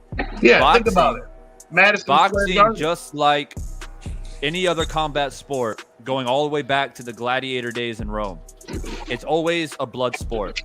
People are entertained by blood, and in those cases back then, death, right? Yep. And boxers do die, FYI. They do die, and they do get fucked up. Muhammad Ali was never the same, right? So many other boxers were never the same. So Billy Cullen Jr. You got to protect the integrity of the sport. And so when Jake Paul, like I said, when you want it, hey, anybody that wants to be a boxer, I don't give a fuck if you're 50 years old and you have something on your bucket list and you want to go box. I support you. But do it the right way. If a 50-year-old who used to be a celebrity, let's say Christian Bale. Christian Bale's pushing 40 plus right now. Christian Bale, we all know Christian Bale, right? Batman. Yep. If he comes out and says, you know what, I'm going to go boxer, but because I have a name, I'm going to generate all these big money fights. And I'm going to fight people that, you know, are out of shape or don't have any chance to beat me. Christian Bale is what I use Christian Bale for an example because this motherfucker, if you guys don't know, is a master at weight. This dude has went down to like 140 pounds for films and went all the way up to fucking 190 to play Batman. Yeah. Right? Yeah. So he is athletically gifted and he can do a lot of shit. So he can come out and do the same shit Jake Paul is doing. And I will have the same energy for Christian Bale as I would for Jake Paul. I might watch one of the fights just because it's Christian Bale just to see what happens. But after that, if you continue to claim to be a boxer and I love the sport and I want to be a boxer and I want to be ranked, Jake Paul wants to be ranked by the WBC. Now, well, look who he's rubbing shoulders with. You are slapping me in the face as a boxing fan. Yeah, well, I also saw he's best friends with Espinoza. That said he's going to be credited with a win over Rahman. Yeah, because Rahman is ranked, bruh. If you fight someone that's ranked, you're gonna take their spot. Like for example, it doesn't work that way in boxing. No, it's not about being ranked. Did you? I'm not trying to bring the UFC into it, but did you watch the? You probably didn't. There's a UFC fight which Michael Chandler fought someone else that was like number 3 ranked in lightweight, and they gave him a risk. They said, "Are you sure you want to do this? If you lose, bro, he's gonna take your spot, bro." He signed it up. He got beat. If Jake Paul fights Canelo for the belts, bro, he's gonna fight him for the belt, bro. But like Rahman, whatever the hell his name is, bro, that dude's ranked, bro. Hey, guess what? He'll though? Become a rated fighter. Hey, guess what though? Guess what though? Jake Paul and Hasim Rahman Jr. is not fighting, bro. Okay, but he just showed that how boxing is. He had an opportunity to get ranked. That's true. Yeah, because they're gonna give him the rank even if they don't fight. Okay, I understand what. Yeah, I understand what you're saying, but it would be effed up if. Oh, you want to read that? Yeah, my boy Plot Boy's always coming in, showing love to the channel. Says WBC was going to give him a ranking after one real boxing match. That actually stands out more than this title shit, right? Yeah. This to me, after one real professional boxing match. Fuck all the other shit with Woodley. That to me is not recognized. I don't give a fuck what the boxing rankings say because they're not boxers. Just like I don't recognize Mayweather McGregor. I don't recognize that shit personally, and I'm a massive Mayweather fan.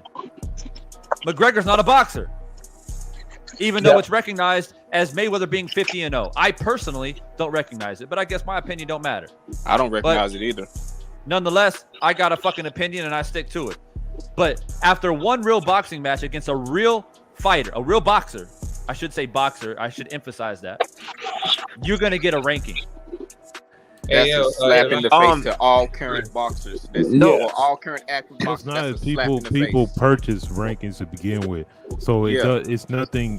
I don't know why everybody acts surprised. Like that's boxing. It was an article about the commission offering a ranking if he wins this fight. Yeah, that was exactly because you know what they're trying to do. What I mean, at the end of the day, the commissions are. I mean, these sanction. Hey, Eric, can you mute your microphone real quick, bro? These sanctioning bodies are about payola. So if they can attach their name to somebody and possibly start charging them some sanctioning fees, that's what they're going to do. You guys are like, look, man, Jake Paul's not the issue, man. This is how boxing been set up. He's just exploiting the situation that's been going on for a long time. Now, I think this fight right here is bullshit. Was bullshit to begin with. Your first actual fight, you're trying to drag somebody into a weight where there's hundreds of fighters you could have fought. At this point in time, I don't see him as a boxer because he hasn't fought a boxing match yet. So there is no A side in a debut. I mean, I'm sorry. So all these arguments is just like we're all over the place. He has not engaged in one action. Look, to me, this is a step up between like what was that the stuff where the guys used to do the little brawling. It's like a slight. He's been fighting like a slight level above that. He's slight level above celebrity boxing right now. He has not fought an actual boxer once. And now when he finally was going to fight one where there's hundreds of people that are his weight, he tries to drag a dude down. And then everybody's like, oh, he was going to get ranking. Okay. The WBC, you mean the damn sanctioning body that just makes up belts and you're surprised? Yeah. I mean, come on. And King of Kings, he's going to get a ranking as a heavyweight when he's a fucking cruiserweight. Oh, yeah, that's true. Yeah, but that's let me ask y'all a question real quick. Why do y'all have a problem with Jake getting a ranking if he were to beat Hasim? I know the fight's off, but let me tell y'all something real quick. Do y'all understand how rankings work? If let's say like he fights David Benavidez, I'm gonna answer this question after he's done. Dude, can you really just like seriously, like stop talking? Like, bro, if he wins, he can earn it. Sure, why not? Let him finish.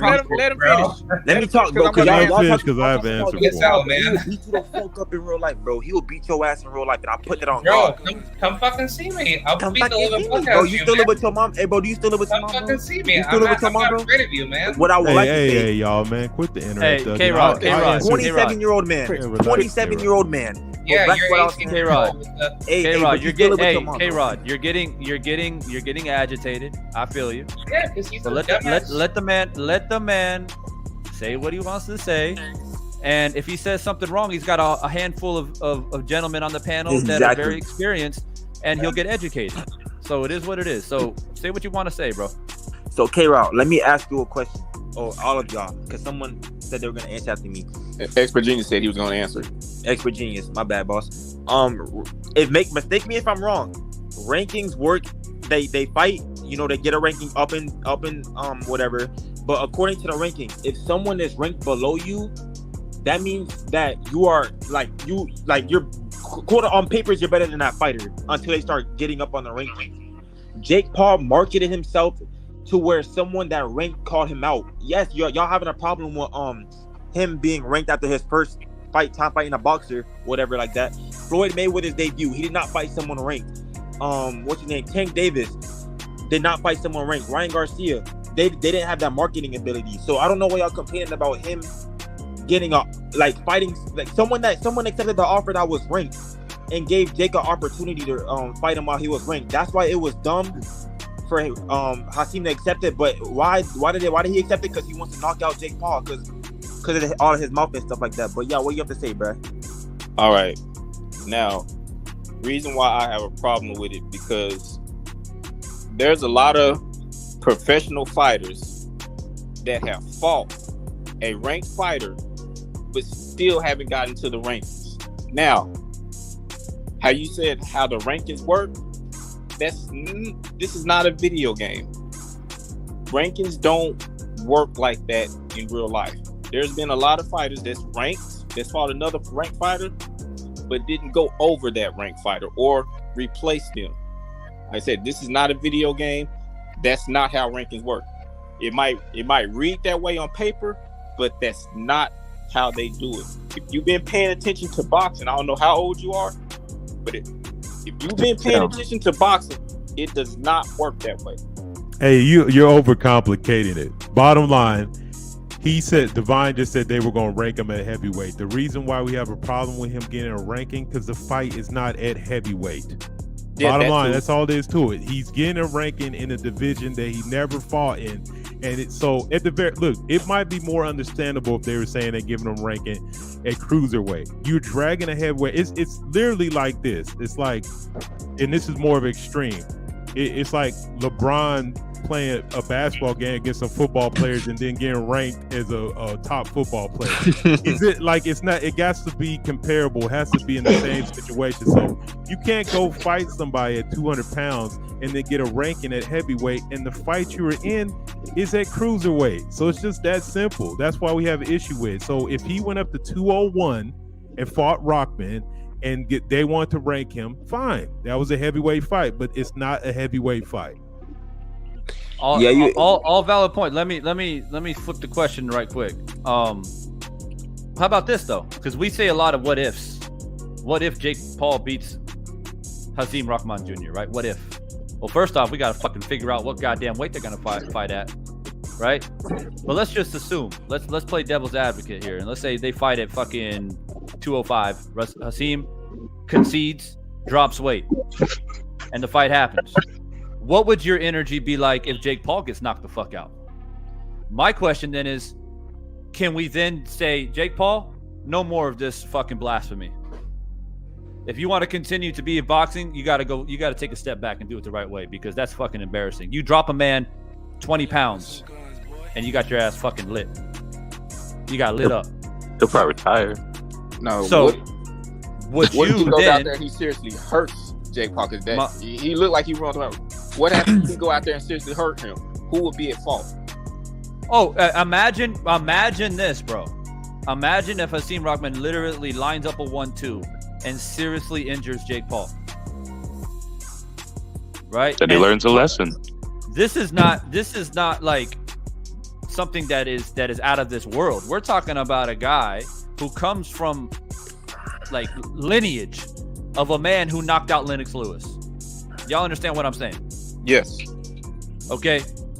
He has the ability, as long as he doesn't let that weight, because he's going to get drained down. As long as he doesn't allow that weight to affect him and he's still effective, there's a massive possibility. And I'm not trying to discredit Jake, but there's levels to this shit. There's levels to this game. And if he hurts Jake Paul and Jake Paul goes to the hospital, they're going to say, oh, well, why did Hasim sign the fight? Why did Hasim do this to him? Tell me I'm lying. That is true. That's true. I don't think that'll be that big of news. They'll just be glad that everyone will just be glad that Jake Paul lost. That'll Then overcloud boxing will everything. go back to normal, bro. No, I'm not saying just lost. I'm Yeah, saying it will. It will. I'm not. You're like I hear what Devon said saying. It's not just him losing. It'll be like serious injury type shit. Yeah, like you're recertifying that the normal way is the best way, and it brings back just the normal culture of boxing. Yeah, Exactly. It's gonna be it bring back the normal culture of boxing, but they're gonna blame Hasim Rahman for fighting him. Nobody is gonna blame the WBC. Nobody's gonna blame the New York State Athletic Commission for sanctioning this shit. It's all gonna fall on Hasim Rahman. well, the commission was involved, so that'll restore faith in the commission too. I mean, I think boxing might become popular because it's legit still. Not to cut you off, but something Very popped good. into my head, and I want to speak on it. And to my man's point, if Jake Paul beats Hasim Rahman Jr., would I be surprised? Yeah, I would be. But I would be more surprised and give way more credit, and especially if you want to have a conversation of rankings, if he beat Hasim Rahman in a true heavyweight match. If Jake Paul moved up to heavyweight and said, yo, I can beat you, I'm better than you. Let's fight. Let's make the fight at fucking 215, 220. And he beats Hasim, then I'll say, damn, maybe I got it twisted about Jake Paul. Maybe. Yeah. Maybe I got to eat crow. Yeah, that's true. That's true. But I guess think what? him pulling out at 807 proved that he didn't want it. Because Exactly. You trying to drain a heavyweight, bro. Hey, that's You're true. trying to drain a heavyweight. That's all it is, bro. That's the end of the story to me. Because if Jake Paul about that life, and let's not forget, he sat up at the press conference with his whack ass belt that he's got displayed in front of everybody, stroking his beard and shit, talking about, oh, I beat his ass in sparring. He was 230 and I beat his ass. Then why the fuck you trying to fight him at 205 then, bro? You about that life. You beat him in sparring. He ain't shit. And he literally said, when I beat you, you got to change your IG handle to something like I disappointed my dad or some shit like that. Yo, that's some bold words right there. And if you're so bold to say that type of shit, then you go fight him in a heavyweight match. Oh, not only that, Jake Paul also said that he'll fight anyone at any weight. Yep. Yes, he did. Yes, Remember they sparred when he was 230, and he said that he whooped his ass. Okay, if you say he could whoop his ass, then he told 215 even is fine. He'd beat anybody on their roster in any weight. Is what he says on video. Now, I mean, I understand that he doesn't want to fight at heavyweight with taking the potential of, Rahman fighting at 230, 235, 240. That's fine because Jake Paul's never going to get that heavy. But you could have easily made this fight at 215. If they made this fight at 215, this fight would have already. We would be watching it next weekend. We would be watching that shit right now. Jake Paul fought at 226. Remember, one of his so-called official fights. I think it was Robinson. I think he was 226. Robinson. Let me get this super chat out there real quick. My man Demon, he's still on that. He's still on that Haney and Tank. He says Haney still beats Tank respectfully. I'm gonna recognize you, bro, for putting that super chat, bro. But I don't know if we want to open up that can of worms tonight. But definitely, definitely another live stream for sure. Yeah, can I ask a question? Real quick. Heated debate. I didn't want to interrupt anybody. Did you guys see Kenzie Morrison calling Jake Paul out? Oh yes, I seen that. He said he's ready to go and everything. Kenzie Morrison, he looks just like Tommy Morrison. It's his son. He's ready and waiting forever. He fights like his dad too. He says give him 2 weeks or 3 weeks, he would get down to 205 or 2 or whatever. But he's calling him out too. So there's lots of people standing in line that would want the opportunity against Jake Paul. Keep this dude. That would be for the young. That's his direct son. That's the one that knocked out Rahman, right? Yeah, he's the one he fought, right? Yep. That propels, like, to be honest, if he came down and did that because of Jake Paul's name and then on top of that his name, I think that's actually a career boost for him. But I think he stops Jake Paul. That dude is heavy-handed. Bro, man. why is he calling out Jake Paul, bro? Well, because he saw the Rahman thing fall apart. So he said, "Hey, I'm in the inside." They see it as a lick, man, because like I said, at the end of the day, like where we want to admit it or not, you will make a substantial check possibly from fighting him. Fuck all that. Let's be honest. Jake Paul is not gonna waste any energy fighting a cruiserweight who's like 7-0. Yep. So it goes both ways. Yeah. Everybody criticizes these fighters that continue to call out Jake Paul for supposedly a payday. Okay, but what about why doesn't Jake Paul then? If that's the case, why doesn't Jake Paul fight a cruiserweight who's like 8-0? Because Showtime's not going to go for that. It goes both ways. Jake Paul won't recognize anybody. He doesn't want to do it that way. He also is in it for the money. It's not just these fighters calling out Jake Paul. But bro. Kenzie Morrison said, "You keep acting like telling people you don't know who I am, but our coaches are personal friends." So Jake Paul be playing stupid bullshit like that. He knows who Kenzie Morrison is, but pretends in public, I don't know who the guy is. He's nobody. Yeah, that's true. And he also said that all these pro boxers, basically are scared of him and don't want none from him. He's the most feared man in boxing. And he's rubbing shoulders with Espinoza, the promoter of Showtime. Yeah, and it's a big thing. They're not collaborating with DAZN and the other. They're not. Let me put it to you this way. There's like this underlining kind of agreement in the boxing world, no matter where you fight, what gym you go to, whatever it may be, where you get some young cocky dudes or whatever coming to the gym. They think they got some power. They talking shit, and they're trying to call out certain fighters in the gym. Now, most times those fighters be like, man, they just ignore it because it's like they know I'll sweep this dude under the rug. He ain't shit. He just full of bravado and energy, right? But there comes a time where if that motherfucker keeps coming into the gym talking shit, he's gonna get what's coming to him. And you're going to put on headgear, you're going to put on some big-ass gloves, and you're going to get your ass beat bad. And so that's what's happening to Jake Paul right now, is that it was like, oh, Jake Paul, YouTuber, okay, cool, he's fighting Nate Robinson. Oh, that's kind of weird. And then he becomes an extreme irritant, and he keeps irritating and agitating and talking shit, calling people out. Eventually, he's going to cross the wrong one. He might fight a guy who says, I don't even want no money. I'll fight you for free.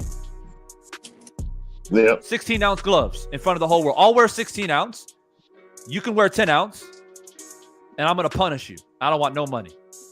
He might run into somebody like 8 that. ounce clothes. Yeah, whatever. Yeah, 8 ounce. 8 ounce, and I'll wear 16. And I'll Paul punish wear headgear too. Did y'all see Chris Eubanks calling him out? Nope. Yeah, Chris Eubanks called him out. Said he's willing to step in to fight Jake Paul next week. Yeah, it's like Divine said. Somebody's going to step up just to protect the integrity of boxing and say, I'll fight you anywhere, anytime for no money because I don't think you're a boxer. Somebody, I think, is going to do that eventually. The fight's well, look what happened to what's that white dude running around trying to fight professional fighters? Charlie Z or whatever. Charlie Z. Zelnoff. Right. I mean, he got to the point. He was such an irritant to the point where he went low. He was hitting below the belt. Like he called out Deontay Wilder's daughter and shit like that, calling Deontay Wilder's daughter like sluts and whores. I don't remember what it was, but it was. I saw that camp. Yeah, it was very dark and under the belt. So eventually, Deontay, I think even at that time he was a world champion or close to it, said, "All right, bro, come over to the fucking gym." And Deontay put on two left gloves, and just smacked him around a little bit, taught him a fucking lesson. See, that's the thing. Eventually, you're gonna run into something, man. And someone like Deontay could have been sued for some shit like that. Yeah, you know, and it's a dangerous game to play, but it's no different that same Charlie went into Mayweather's gym and tried to sucker punch Mayweather Sr. Yeah, he knocked him down. I heard he knocked him down. Didn't he? No, he sucker punched him. Damn. They were boxing. They were boxing, and Senior got the little shoulder roll and shit, and Charlie was throwing everything that he had, and Senior was deflecting, and he's a fucking 60-year-old man, and he do that timeout shit. And then he said, "Oh, I need a timeout," because he threw everything he had at Senior, like 4 or 5 punches, and he started to gas out. So he said, "Timeout." So then Senior said, "All right," and he started walking to the neutral corner, and Charlie came up behind him and sucker punched him. Yep. The whole gym. And then people jumped into the ring. One guy in particular, like, started beating his ass. But the thing with Charlie though, he's got a mental condition, in my opinion. Yeah. The dude's not right. So I'm not saying Jake Paul is like Charlie, and that, like, I think Jake Paul is a lot smarter than we give him credit for. But that's also why I criticize him much harshly than I do someone like Charlie. Like Charlie, I'm like, this dude's fucked up. Like, if he came into my gym talk, I would just ignore him. The dude's he was stalking one of the Kardashians. He was like talking, making videos like they were married. I mean, he's got some serious mental health issues. Yeah, so someone like Charlie, I can't be that harsh because I've been around a lot of people with mental health issues. But someone like Jake, this motherfucker ain't dumb. He knows exactly what he's doing. So I don't give him any leeway. Like I said, the first fight, I chucked it up to, oh, it's an entertaining, like, little celebrity fight, whatever. And then it's like, Nate Robinson, and then fucking Woodley and Ben Askren. For me, the Ben Askren, that's where I drew the line. Yeah. Because the dude coming off a hip replacement, hasn't been active for God knows how long. Like I said earlier, looks like he got off the couch after having a 6-pack. It was a fucking disgrace. I mean, the dude looked drunk in the ring. Ben Askren looked drunk. Like, it's like he didn't even know what he was doing in there. And he just got, it was just fucking embarrassing. And then that's when I knew, like, I can't support this shit anymore. And I was kind of done. Like, I was done with that, but like the whole Tommy Fury thing is like, to me, like, because of this whole Daniel Kinahan thing, why you choose to fight Tommy now when you could have fought him before you fought Woodley? Hell, you could have fought him before you fought Ben Askren.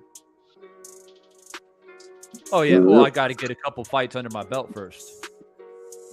I think it was a confidence issue. I think he was trying to just, all clout, hype it up, just like his own, like, random sort of look or whatever. I don't know why he's doing it, but it's all strategic, man. It's all strategic. Subscribers. This whole he's got that sleazy lawyer with him everywhere he goes too. That guy. Oh yeah. telling him what to do. That dude. And that accountant from the UFC that went over there. Yeah, the guy with the glasses. He's like, I don't know what nationality is, but he's always with them, talking for him sometimes. And I gotta say this. Fuck Jake Paul, because you got me over here defending Tommy Fury. The fuck? A fucking family I don't fucking like. Hey, but don't talk about Jake Paul, bro. But fuck Jake Paul, bro. Nigga, fuck you. Hey, Devine, someone asked a great question in your chat. He said, did you already talk about how Jake 32-18 into their press conference already literally said that Rahman will weigh 215 on a fight of the night? Like, you talked about that already? No, he said he'd do 205. No, he responded. Nah, he said Steve 205 is cool. That Steve is saying that Jake must have mentioned that Rahman can weigh in at 215. I don't know if that actually happened or not. Oh, he requested it. They asked like right before noon, hey, we want you to come down to 205, and they took a while and they tried negotiating it over the hours, and they said no 215. Then Jake Paul said, no, fuck you, you don't have the leverage, and they pulled out instead of giving them a counter offer, and they were going to go for it, but they pulled out at 8:07, and the deadline was 11:59. Yeah, that's what I heard too. Rahman just did an hour live before this, answering questions. Let me remind the chat and everybody on the panel what the poll's sitting at, by the way. If you guys didn't know, I have a poll live going in the chat. Who's to blame for the fight being canceled? 22% says Rahman Jr. 59% says Paul. And 18% says it was both. They're both at fault. So that's that. Now, I know this might be a silly question, but I feel compelled to ask it. My man, who is clearly a Jake Paul fan. Yo, what up? So what is it about Jake Paul exactly that you feel so strongly that you got to defend him when people talk about him? First off, I want to say Jake Paul, I got, please let me finish. Jake Paul, I like his confidence. I don't care how y'all, because he reminds me of me in real life. Like how I'm getting in here, you already know, talking my shit. I got people in the chat sucking my dick, getting mad and shit like that. But anyways, what I'm trying to say is like, y'all hate him for the most obvious reason why you would want to fight him yourself. Let me ask you a question. What do y'all like basketball or something like that besides boxing? Like any sports? I played basketball, football, and I boxed, and I did kickboxing. All right, so the dude that just spoke, how would you feel if you go into a gym, right? You go into a basketball gym, your local LA Fitness, and there's this one dude, they have cameras around him. He thinks he's good and all that stuff. And then people, you're like, oh, who was this? And he's like, oh, he's his name is et cetera, et cetera. He's like really good at basketball and stuff like that. And like he's not even good at basketball. They say, oh, he sucks and stuff like that. I don't know how he got us attention. You see him, he's talking smack in the gym. You seen how he played, and he just played completely trash. Now he's talking all that shit and stuff like that. And he called, like, would you call him out for a one-on-one, knowing that there's like, even if there's cameras and stuff like that, and like you could beat him? Like, would you call him out for a one-on-one? No, he's talking shit at the gym. I would call him out for no one-on-one. Long as he don't talk shit to me, I'm fine. Now if he talks shit, he's talking shit to everyone. He says I'll beat all y'all in the gym and I'll put that on guard. You know you could beat him. Would you like I said, he can say that all he want, but until he actually directs it at me, personally. Okay, so let's say you're an NBA, let's say you're a college player, right? You're a college player. You never heard of this dude, and he comes up to you and says you suck. And not like I just answered that question. If he comes up to me personally, then it's time to bust his ass. But if he's not coming up to me personally, he can say whatever the hell he wants to say. It's like this to me. We talking about basketball, man. It's it's like comparing apples and oranges. We're talking about a sport where people. My bad. Yeah. Let me get to the point with boxing now. I like Jake Paul because I like him because he's. Hold on, real quick. I like how he's smart and he knows what he's doing. He has everybody hating on him. He's skipping past the thing. I know a lot of people are gonna hate it. I just like what he's doing, you know what I'm saying? How he's marketing himself. Y'all say what you call it. Oh, you have to do this and this. He proved that it's not how you start, it's how you finish. And that's motivational for me, bro. And I don't care what y'all say, bro. But he's never started. It's not how you start, it's how you finish. He's never started, so how can he finish? It's how you, bro. You don't get what I'm trying to say. He didn't have it. There's people with amateur backgrounds, 100 amateur fights, et cetera, like that, and they finished off their career not even getting a main event fight. This dude didn't even start a amateur. He didn't do no golden gloves, no nothing like that. He only had like one amateur fight, and he's already main eventing, bro. He could get knocked out by his next fight. I wouldn't even care. I would still think he had a good do you get the term? Cause you sound young. Do you even get the term? It's not how you start; it's how you finish. Do you know? Yeah. Do you know what I mean by that? Yes, but do you even get the term? What you're using? I know what it is, bro. So, could you elaborate? It's not how you start; it's how you finish. Mm-hmm. But he hasn't even started to even finish, bro. He had one amateur fight. He was starting, bro. Hey, look, I'm gonna jump in on that real quick because I'll probably help you out. Look, at the end of the day, that's cool. You can support a guy or you can dislike a guy. At the end of the day, this is entertainment. It's no different than us going to watch a movie and you liking it and me not liking it. If I say I don't like it, you don't have to say, well, go suck my dick. And that's not necessary. Just say, hey, all right, you ain't feeling it. That's cool. We have a difference of opinion. You might be inspired by that. Somebody older, like my dude, expert, might not be. So it's cool to be supportive, but you don't have to be supportive with venom, man. Just be like, hey, I like his moves, this and that. And if somebody disagrees with it, then just say, okay, cool, you disagree with it. Because we see it as for what it is. I see it for what it is. He's built the audience. He's an entertainer, and he's expanded that entertainment into a different area. That's pretty much all that's happened at this point in time. We're really having a discussion about a dude having a pro debut in a sport that we want him to take serious. Now, if he goes out here and he fights a legitimate fighter and he wins, everybody will have to shut up. But that hasn't happened yet. So the criticism we're having for him is the fact that he's trying to promote this. Even the idea, I beat Rahman up when he was 230 and talking all this crap. And then so Rahman says, hey, let me come in a little heavier. And he's talking about, no. Well, then you just said you whooped his ass. I think the bigger issue is that he's best friends with the owner of Showtime Promotions, and he's using that to leverage himself into better fights. It's kind of unfair. That's all. That's the only problem I think they really have. Yeah, when it comes down to it. And it's even expand on that because, like I said, we are all starting to develop a venom for Espinosa. I've already clearly said if we don't get this Crawford Spence fight, that shit's on them. So I don't want to see you put in so much effort on the sideshow that you don't get the real shit done.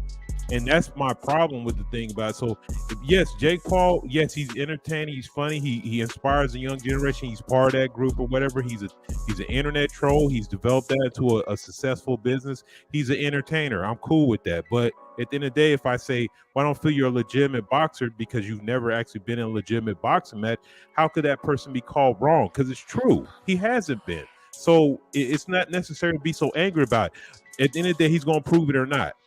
And when it happens, then everybody that you felt like that was being disrespectful, you can go back and say, hey, all y'all shut the fuck up and give him his credit. But that hasn't happened yet. Yeah, he pretty much hired him to be a sideshow, I think. Because remember that 2 weeks ago, he released a memo saying what he felt about Jake Paul and their future together. And he was just saying, okay, I'm going to give him a chance. Let's see what he can do. He seems entertaining, basically. And I think it's probably limited, though. He's probably only going to give him a couple chances. And then, okay, you're on your own now. And then move on to the next big thing, But could you... I think it's because I'm older. I'll be 39 in September, but I think it's just me. But with this younger generation, I don't get how y'all say people are hating on somebody when you're speaking the truth. I don't get how that's hating. But could you give Jake his credit that he exposed and bypassed the sport of boxing of how it truly is? No. Oh, Until yeah, he used what he had. That's not a big deal. That's cool. At the end of the day, I'm not gonna give him his credit until he actually fights a legitimate boxer. It's gonna happen sooner or later. I promise you, bro. Sooner or later, when it happens, I give him his credit. But until then, I can't give him credit for doing nothing. There's no credit to give. If you want to say, look, I like his bravado. I like the fact that he's confident and he's got swag. Whatever. That don't got nothing to do with boxing. Yeah, I like all of that about. Don't get me wrong. I don't dislike Jake Paul, even though he is a liar. I don't dislike him. I like everything that he's doing. But when it comes to the sport of boxing, which I used to train in, and have friends that did this, and he's done nothing, I can't give him credit for that. No, that's it's kind of a bad first impression entering the scene. It's about accreditation. You can't give him accreditation. He just showed the next. Hold on, I didn't mean to cut you off, but he just showed the younger generation coming up of what he just gave them the blueprint of how to be successful in boxing. Am I wrong or am I right, bruh? Yeah. Bro, how to be successful? How to market yourself in boxing? My bad. Yeah, marketing yourself. It's in marketing. Yeah. It's if you have his path to be recognized as a boxer, to be legitimized in the boxing world, is not the right path. That's not the right message. But as far as marketing and making money, yeah, maybe. That's what the promoters want, though, right now. They're looking at the money. The only one that's really going for the actual hype is the zone. And on that note, these promoters out here, man, they're fucking vampires, bro. Yep. Do you think they give a fuck about boxers and boxers' legacy and what they're trying to accomplish for themselves and their name and their history? They don't give a fuck. They're worrying about the next dollar they put in the bank. Exactly. Yeah, I get what you're saying. Someone said something earlier that actually stuck to my mind. I can't even argue with. Someone said, I forgot who. I think it was the Wiener expert. I forgot, or someone else. Someone said, damn it, what did he say? He said, if Jake Paul wants to prove himself and get on the rankings and believe that he's a top fighter, he should have fought Rahman at 215. I agree with that. I can't even argue with you on that. I don't remember who said that. I forgot. But whoever said that, I'll agree with you on that. I can't even argue with you on that though. But I was trying to say, bro, he's just, I don't know, man. Yeah, I don't know. Like right now, the message seems that money gets. I don't know. Money can. If you got enough money, you can get whatever you want. The rules matter. Money buys everything. If you're rich enough, you don't wait in line.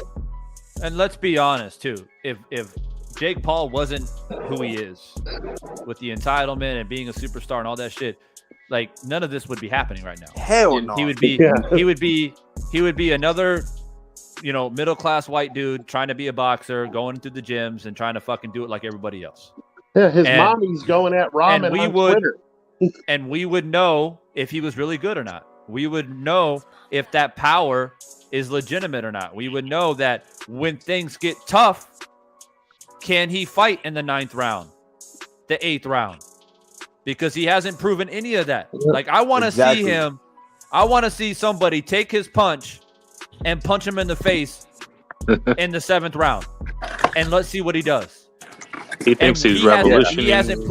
He hasn't put himself in a position to give us that opportunity to show what he's really about. Now, he had an opportunity against Rahman Jr., who is a professional fighter, but yet he's not happy with the weight. So the fight is off. So once again, we're back in the same fucking spot that we started in and wondering, is Jake Paul legitimate or not? You can have all the bravado in the world. It's like, okay, if you want to reference back to what you were saying about basketball, I don't think it's a fair comparison to boxing, but I'll use it. You got to do it at the park. He's out there balling, crossing dudes up. But the thing is, he's crossing up average dudes. Right? He's breaking ankles on average dudes. Now you get some ballers that show up to the park and he's up there dribbling. Man, I'll take on all you motherfuckers. Let's go. Now those guys may or may not take this challenge because they may think, man, I don't got time for this. Right? The same thing in boxing. It's the same. It's kind of the same in the sense that you can bark all you want, but bark don't mean shit. Bark don't mean nothing. How about you go up against, if you a street baller, go up against a guy that plays D1. You don't even got to play a professional. Go up a guy who plays D1 ball. Will you take that? Or are you going to try to take the biggest clout that you possibly can and keep barking at a former professional player or a dude who used to play in the N1 mixtape come down to Rucker Park to hang out? You're going to call out that dude because you want the clout. See, there's a, and I think Expert Genius and myself are kind of on the same wavelength because, you know, he's a couple years older than me. So it's a different generation on the way things that are processed and the respect factor and protecting the integrity of a sport that we love, which is boxing. And it doesn't matter what generation you come from. One thing is still fact, is that people die in this sport. They literally die, bro. So when we try to make a mockery of, we say, you know what, man, shit, Jake Paul, man, shit, he legit, bro. Legit at what? Legit at talking shit. That's Look, he tried limiting or restricting his rehydration time. So it's like he's literally using his contract to leverage himself into a better position. That's kind of fucked up, you know? Yeah, that's fucked up. I'm I'm not gonna lie. Hey, but he learned from Canelo. He learned from the best. Fuck Canelo. Did you say Canelo was the best? He said he I'm learned not from calling. the best. I'm not calling. You missed De what La I Hoya is said. the best. You missed what I said. The whole context. He learned from Canelo. He learned from the best. That's to speak on the rehydration clause. Because Canelo is king at putting those in his contracts. Hell yeah. Yeah. Wait, the hour live that Rahman did, he said the negotiations were completely one-sided, and there was a lot of gentleman promises made to him by people who shouldn't have made promises. We'll get you a nutritionist. We're going to help you make the weight. There was a lot of stuff. Like Rahman, like I said, just did an hour live Q&A right before this started, and a lot of stuff that I didn't know came out. I said the negotiations, like he had a gun to his head, practically, metaphorically. I watched that whole thing, and my take on it is, I place the blame squarely on Jake Paul, but it's not all on Jake Paul. Yeah. Rahman, he signed the contract. Blame. You signed the contract at the end of the day. The blame is on you, and if you believe all this stuff that they were saying, that's also on you for being gold and naive. They only gave him 45 minutes. They dropped it on him like, hey, take it or leave it. Like, he didn't really get to even read it well, you know? Like, I mean, he did, even the initial contract that for the 200 pounds, that was also short amount of time, take it or leave it type deal. That's what I'm saying. That's the one. It was 45 minutes. He said, you have 45 minutes, take it or leave it. And then he took it. That's the whole basis of my stance, is that Rahman Jr. at the end of the day, I get it. He had 45 minutes. I mean, but goddamn, bro, it's like nobody forced your hand on paper. Yeah, nobody forced. What's the big opportunity? Why would we be a fool to do it? But to not do just it? Hear me out. You got 45 minutes. Okay, the contract. You're not reading a novel. It's probably a 3-page contract. You can read through it in bold letters. It probably says the fight will be at no more than 200 pounds in bold letters. It doesn't. You don't have to have a high comprehension level to understand that. And he signed it. But they accepted it. They must have been. They're not stupid, you know. I mean, I'm sure they knew what they were doing. What I'm saying is that Rahman, I'm sure he's probably punching air a little bit right now, thinking, man, I should have negotiated a little bit more. I should have, been a bit more smart about this. And supposedly earlier tonight when we were live, he came into the chat. Like the actual Hasim Rahman came in and commented. But it's all out of love, man. Like sometimes you live and learn, and maybe you got baited, maybe you didn't think it clearly. But that's not the issue for me personally. My issue is that it's all strategic by Jake Paul. He knew damn good and well that the possibility of this fight being called off because of weight issues was a very high possibility, because he understands more than what we give him credit for. He knows that Rahman Jr. just had his last fight at 225, They sparred when he was at 230, and they're giving him 3 weeks to make 200. Yeah. It's a fucking cruiserweight fight. Yeah. So Jake Paul knew that either one, I'm going to basically take his whole goddamn purse away if he doesn't make weight, or I'm just going to pull the plug if I can't get him where I want him. So we can't just turn a blind eye on Jake Paul and be like, oh, well, you know, Hasim signed the contract, so that's on him. Yeah, but who created this whole fucking thing to begin with? It was Jake Paul. Jake Paul's promoter. If you want to give credit to Jake Paul because he's courageous and he's brave and he's not afraid of nobody. Well, then you should have said, let's fight at 215 from the get-go. 215, here's the contract. Because I don't think you're shit, Hasim. Hasim, you ain't shit. You ain't nothing like your dad. Yeah, you ain't shit. Hey, you can come out hard. Like, fuck it. Like, come out hard. I don't got no problem with it. Like, when people say certain things, because I'm old school, I'm all about respect. There's some things that people say that I cringe a little bit, but I don't like criticize it. It's part of the fight game. You talk shit. You shake hands later. Yeah. So you could have came out and be like, you know what, man? You riding off your daddy's coattail. You ain't shit. I'll fight you at 215. I beat your ass in sparring and you said you weigh 230. I don't think you're that skilled. And I got power. I got youth. And I'm better than what people think I am. And I'm going to prove it. 215. Sign the contract. Yeah. We would see the fight next week. We would be watching the fight next week, y'all. Yeah. And guess what? If he goes in there and beats him, your boy Divine Sense will come out here and say, well, damn. Just like I said when Kambosos beat Teofimo Lopez. I said, damn. Okay, Georgie. Just like I said when Canelo beat my boy Caleb Plant. Damn. Exactly, damn. Now, the fact that when the fight was over, they look at the scorecards and they had Canelo up by like fucking 5 rounds and shit. That's that pissed me off. Okay, because Caleb Plant wasn't losing like that. As a matter of fact, a lot of people thought Caleb was winning before he got stopped. He was. Word in. Oh, hey, champ in the fucking chat. Hey, you saw yourself in, see your way out, bro. Because I don't dick ride Jake Paul. Get the fuck out of here, then. Man, my biggest takeaway from what Rahman said yesterday in his response to Jake Paul was the fact that even with this weight issue, they had a cruiserweight. What's his name? I guess his last name is Cushion or something like that.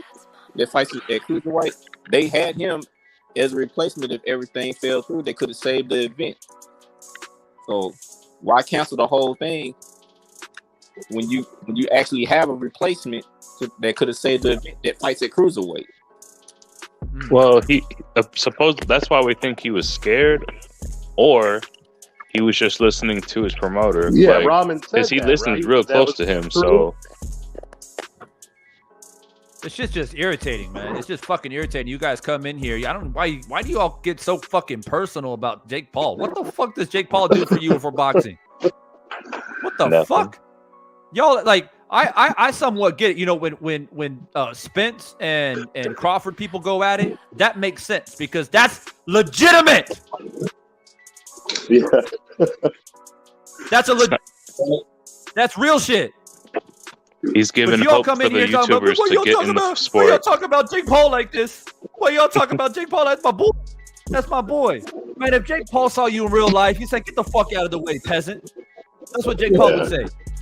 Because he don't give a fuck about nobody but himself. Exactly. That was some real dick riding right there. The boy that was dick riding Jake Paul. That's all I wanted to say. And I waited a while to say that boy was dick. I'm talking about fell out the sky on that man dick the way he was riding that man. Don't say fuck Jake Paul. Don't say fuck Jake Paul. Damn, that's your dude. Like, like, hey, that shit was crazy. All right, now my man Demon don't give a fuck. Y'all, hey, when Demon come on the panel, y'all better fucking brace yourself. Demon don't give a fuck. Hey, I want to highlight this comment by FNRaw_Flash. He says, I'm a KSI fan. At least he knows to stay in the YouTube space and box. Jake is trying to get a party he's not welcome at. See, the reason why I highlight this is because of this. If Jake Paul wanted to be a boxer and put on celebrity boxing matches, exhibitions, and say that, you know, I love boxing, this, that, and in the meantime, because you have the money and the reach to continue to promote women's boxing because you have a passion, no problem with it. No fucking problem with it at all. I actually would support it. You should have just kept doing that, doing arenas. You want to be a boxer. You want to be ranked. You want to be appreciated. You want to be accredited amongst boxers who have dedicated their life to the sport. You just got here. You just got here. Pay your dues or get criticized by Divine Sense Boxing. Period. So I want to make that abundantly clear. The fact that Jake Paul wants to be a boxer, I have no problem with it. No problem with it whatsoever. The dude wants to put on sparring matches and, oh, I'm hitting the heavy bag, put it on his YouTube channel. This is my new passion. Oh, I'm going to go fight KSI, or I'm going to fight fucking, some other YouTuber, and they're both training and they promote it. Go for it. No different than I made the point the other night when I was live. I said, it's no different. Like, people that go to the gym, like, I go and box. I go to the boxing gym 2 or 3 times a week to get some sparring in, to do my thing. I ain't trying to, like, I'm fucking 36 years old. I ain't trying to be a fucking fighter, but I love the sport, right? And I might, one of these days, do a fucking charity match or some shit like that. But I respect the sport. I'm not going to be jumping into the fucking gym calling out professional fighters that are training at the gym. Even if I thought that I can beat them, I have respect. Yeah. Because they put the work in. So I said it earlier, like, I think that it would be a cool thing if YouTube boxing channels would actually box each other. That shit would be fun as fuck. If we had King of Kings boxing against fucking whoever, and we promote it for a month or 2, and we watch the fight live on YouTube, somebody streams it, like 78 or Blue Blood can stream it, that'll be fun as fuck, and I would support that. We got 2 men who love boxing in a ring having a match. Hell yeah. I'm all for it. You should start it. What you call used to do that the TBA where they used to have those I mean, they were like YouTubers or whoever I forgot what they called, but they used to have meet up with boxers, like regular people that watch the sport, nobody that actually is a fighter, but they're all rabid fans of the show, and they used to have them have boxing matches and shit. That's the fun part. Like you said, keep it fun and let the sport be the great. But like you said, Divine, the funny part is, yeah, you could be in the gym and there'd be a real boxer there, and I respect you wouldn't say it, but the funny part, if you did, they'd be like, okay, come on, bring your ass in here so I can whoop your ass. Because you remember, I don't know if it that video that was going around of the boxing coach, and the guy was talking all that trash, and he brought him into the ring with him, and he just whooped his ass and taught him a lesson. I mean, that's boxing, and Jake Paul was just waiting for him to get his ass whooped and taught his lesson. I've seen it in boxing gyms before, where a guy who's he's clearly a heavyweight, he's probably like 220, 230, comes in the gym and starts talking shit to a lightweight who was like, I don't know if he was a former champion, but he was ranked high, had like 60 fight under his belt. And this big dude come in there just giving him shit. Oh, you a small dude, you small motherfuckers, you can't, just talking shit. So what ended up happening is that lightweight was gonna like challenge them. It's like, let's go, big boy. But what ended up happening is there was another heavyweight that said, nah, I got this. I ain't gonna let nobody come and disrespect one of our best fighters in this gym who happens to be a lightweight. I'm gonna represent you. I'm gonna beat this dude's ass. And he fucking did. And the whole goddamn gym was like erupting and cheering and all this other crazy shit, right? So you gotta have a level of respect in this game. And it's not about, we're not saying that nobody else can box unless you're a professional fighter or if you're an amateur. We're not saying that at all.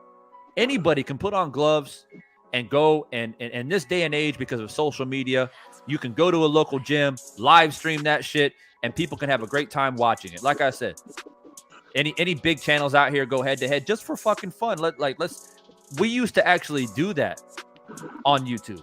For those of you who don't know, back in the day, because I've been here for a long time, we used to have channels meet up and film each other like sparring and fighting, and it was fucking fun. And then that shit died out. Why? Because it was infiltrated by a bunch of fucking, like, basically just lowlifes and motherfuckers who just want to talk shit on a mic. So the integrity and the luster of boxing conversation on YouTube diminished greatly. And I started to notice that too when I personally have had beefs with people on here, and it gets to the point where, like, look, we're not gonna agree on anything, and all you're doing at this point is being disrespectful. So let's just knuckle up and hash it out like men. I've done that to 2 channels out here. What happens? Oh, well, you know, man, I ain't trying to fight, really. You know, it's just an opinion. Oh, it's not an opinion when you're being disrespectful, though, and then when I call you out, you bitch out.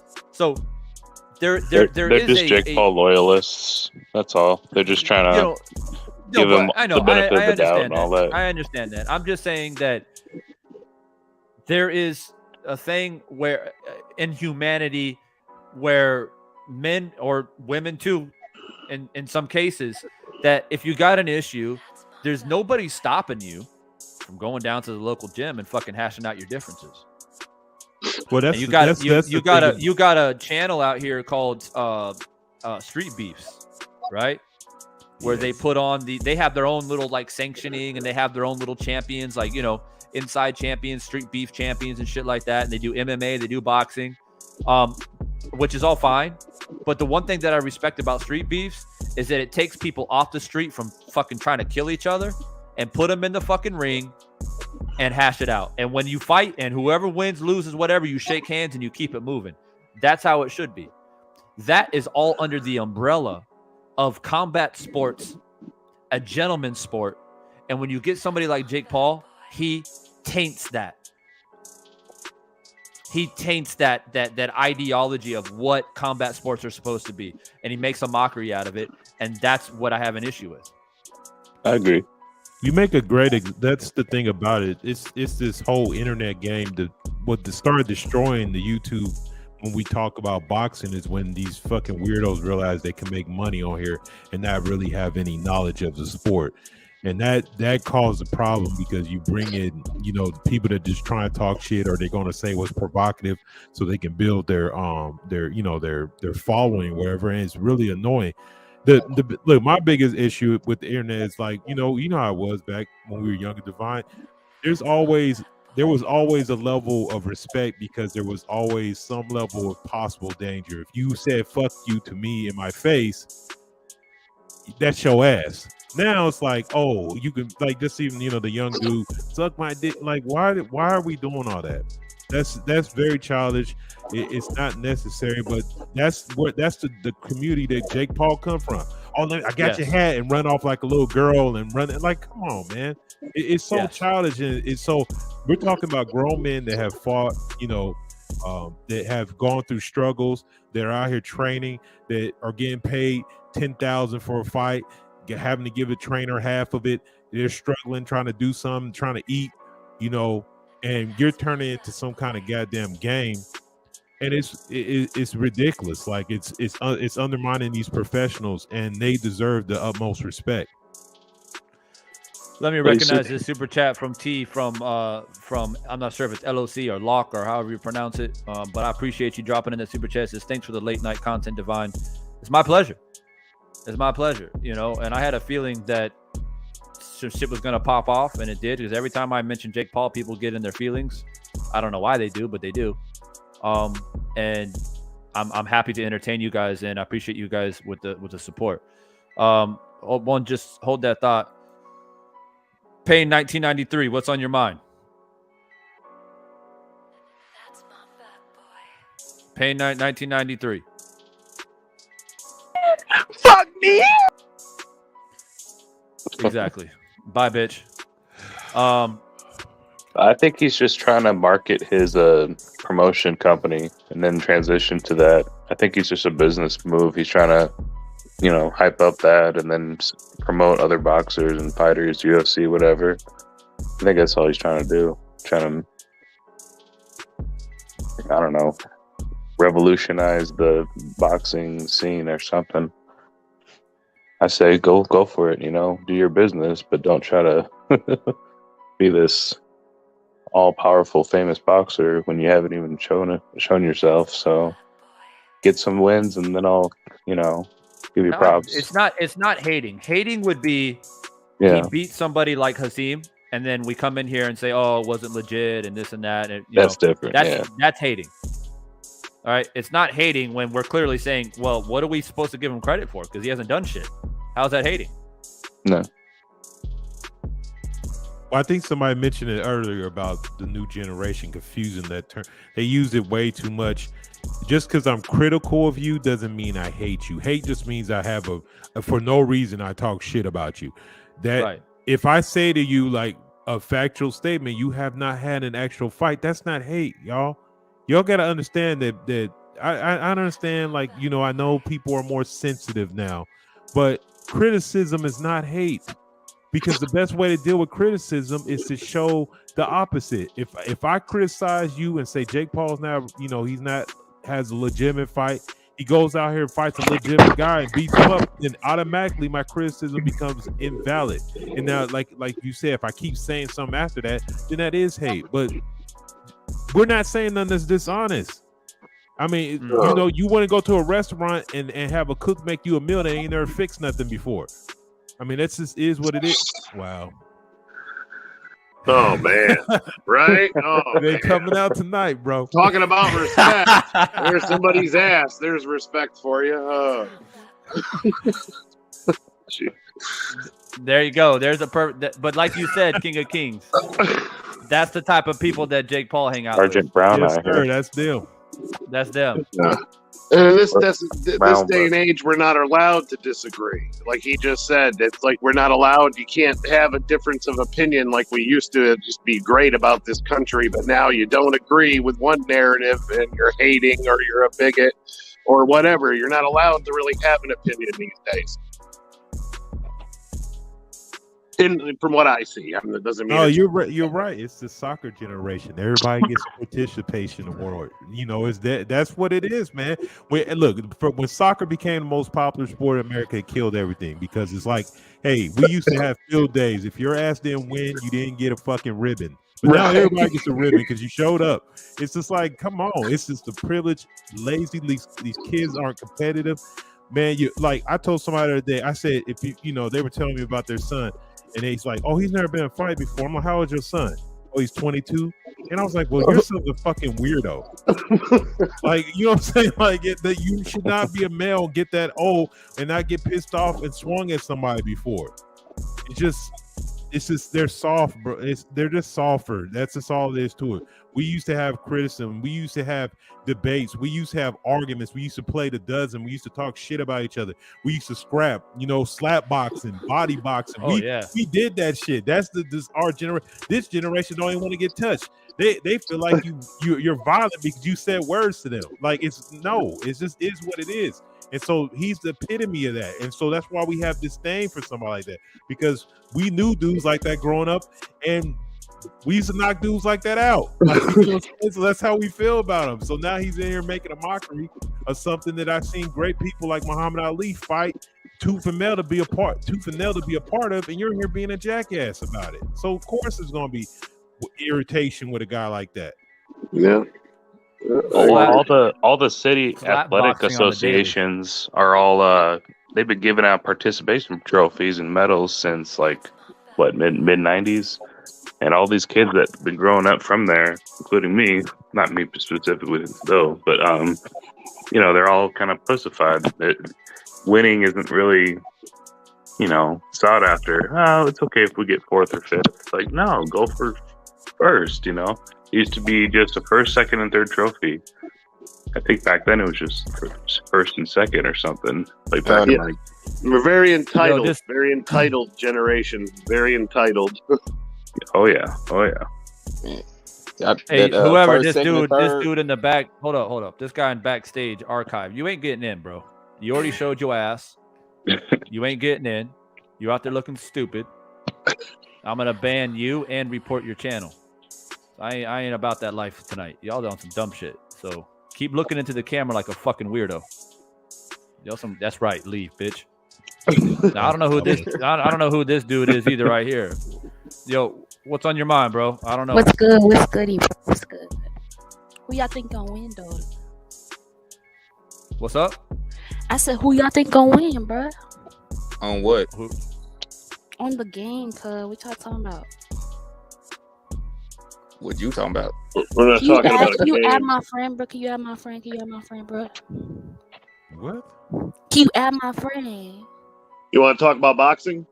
Yes, with my friend. What you know about boxing? I know a lot, baby. Tell us. You tell Oh, me, sorry, ask me I don't run questions. this show. Sorry. Add my friend. Y'all killing me, man. Bro, I mean, y'all need to stop with this fucking You're shit, killing bro. me, Smalls. You're killing me. Y'all killing me, man. I'm trying to be nice over here. All I wanted to say was one thing about boxing too that I didn't hear a lot is what I really appreciated is obviously the war in the Ukraine. I thought it. I don't know. It was a big Bro, thing. I was up my finger so far up your fucking ass, bro. No, bro, I was up my dick up your fucking ass, bro. You see this fucking finger, bro? I'll stick it up your fucking ass like this, bro. Look, I'll do this if this. Well, in the Yeah, end, so, Jake Paul's entitled, and that's why he attracts all these entitled youngins. Yo, asshole. hold on. That follow him. Hey, wasn't that the dude that was on the panel for like Yes, basically an hour? That's Yeah. him. That's Yeah. That was the 18-year-old. Hey, expert. That's how they do me, bro. That's how they do me. But, hey, That was late, Paul, y'all. Yeah. that's a late booty call. He talking about booties at fucking midnight. I like booty. I don't know. I just if I Hey, if but I you know could what? sat We're and have a gonna delay. give them the attention they need. Maybe they're lonely, maybe they're distraught, they ain't got no friends. Life is fucking terrible. They're eating fucking ramen noodles and hot dogs. You know what I'm saying? They're out there struggling. So we'll give them the attention that they Hey, want. when we were young, we used to tell those kids to go lay down. Like, go lay down. Shit, you got a headache? Yeah, get the hell out. Do we got another troll in here? Oh my God! Yeah. Wow. Yeah. Oh, Hey, you got your 1 second. I could Bitch probably ass. blow up on YouTube just making a hate Jake Paul channel, huh? I might do that. Hey, yeah. Wait a minute. That's the plan. So all I gotta do is Hey, hate him and hey, Jake Paul got people fucked up out here, bro. Hey, Jake Paul, what the fuck are you doing to society, bro? exactly. Bro. The fact that he's so popular shows how far our society has fallen. Oh, Well, and he keeps trying to be like, "Well, I'm the bad boy" and stuff, and then all his other past gets like uncovered. And he makes videos of making out with girls with his dad. It's like it just gets weird. Yeah, I remember like, that. His dad's a creeper too. Yeah, and then like just moralistic people come out and they're like, "This is a little weird," and now they're just haters. Like some of those were What your is fans. Jake Paul Like- doing to society, bro? You motherfuckers got some weirdo shit going on out here, bro. Yeah, well, here's something none of They're that living generation through Jake Paul. Yeah, none of that generation will understand is I thought it was really cool how all the Ukrainian fighters just dropped their gloves and ran right into a war because, I mean, I thought that was pretty impressive. Bro. And these guys literally put their lives on the line, and I'm not going in front of a gun for nothing, and these guys just ran into it. The Klitschko's, Loma, Usyk. I thought that was commendable. Imagine if they come back and they survive. Isn't Polestar from the Ukraine too? Would you fight those guys? No, see, I don't know. There seems a Demon, lot of what's hate, going right? on in here, bro? They'll come back like a bunch of crow cops, coming into UFC. No one will want to fight them. They're like, "Oh, you fucking I mean, they're literally. I mean, you can visualize in boxing, but these guys put themselves in the line of fire. I mean, that's as dangerous as you can get. But, We kill people."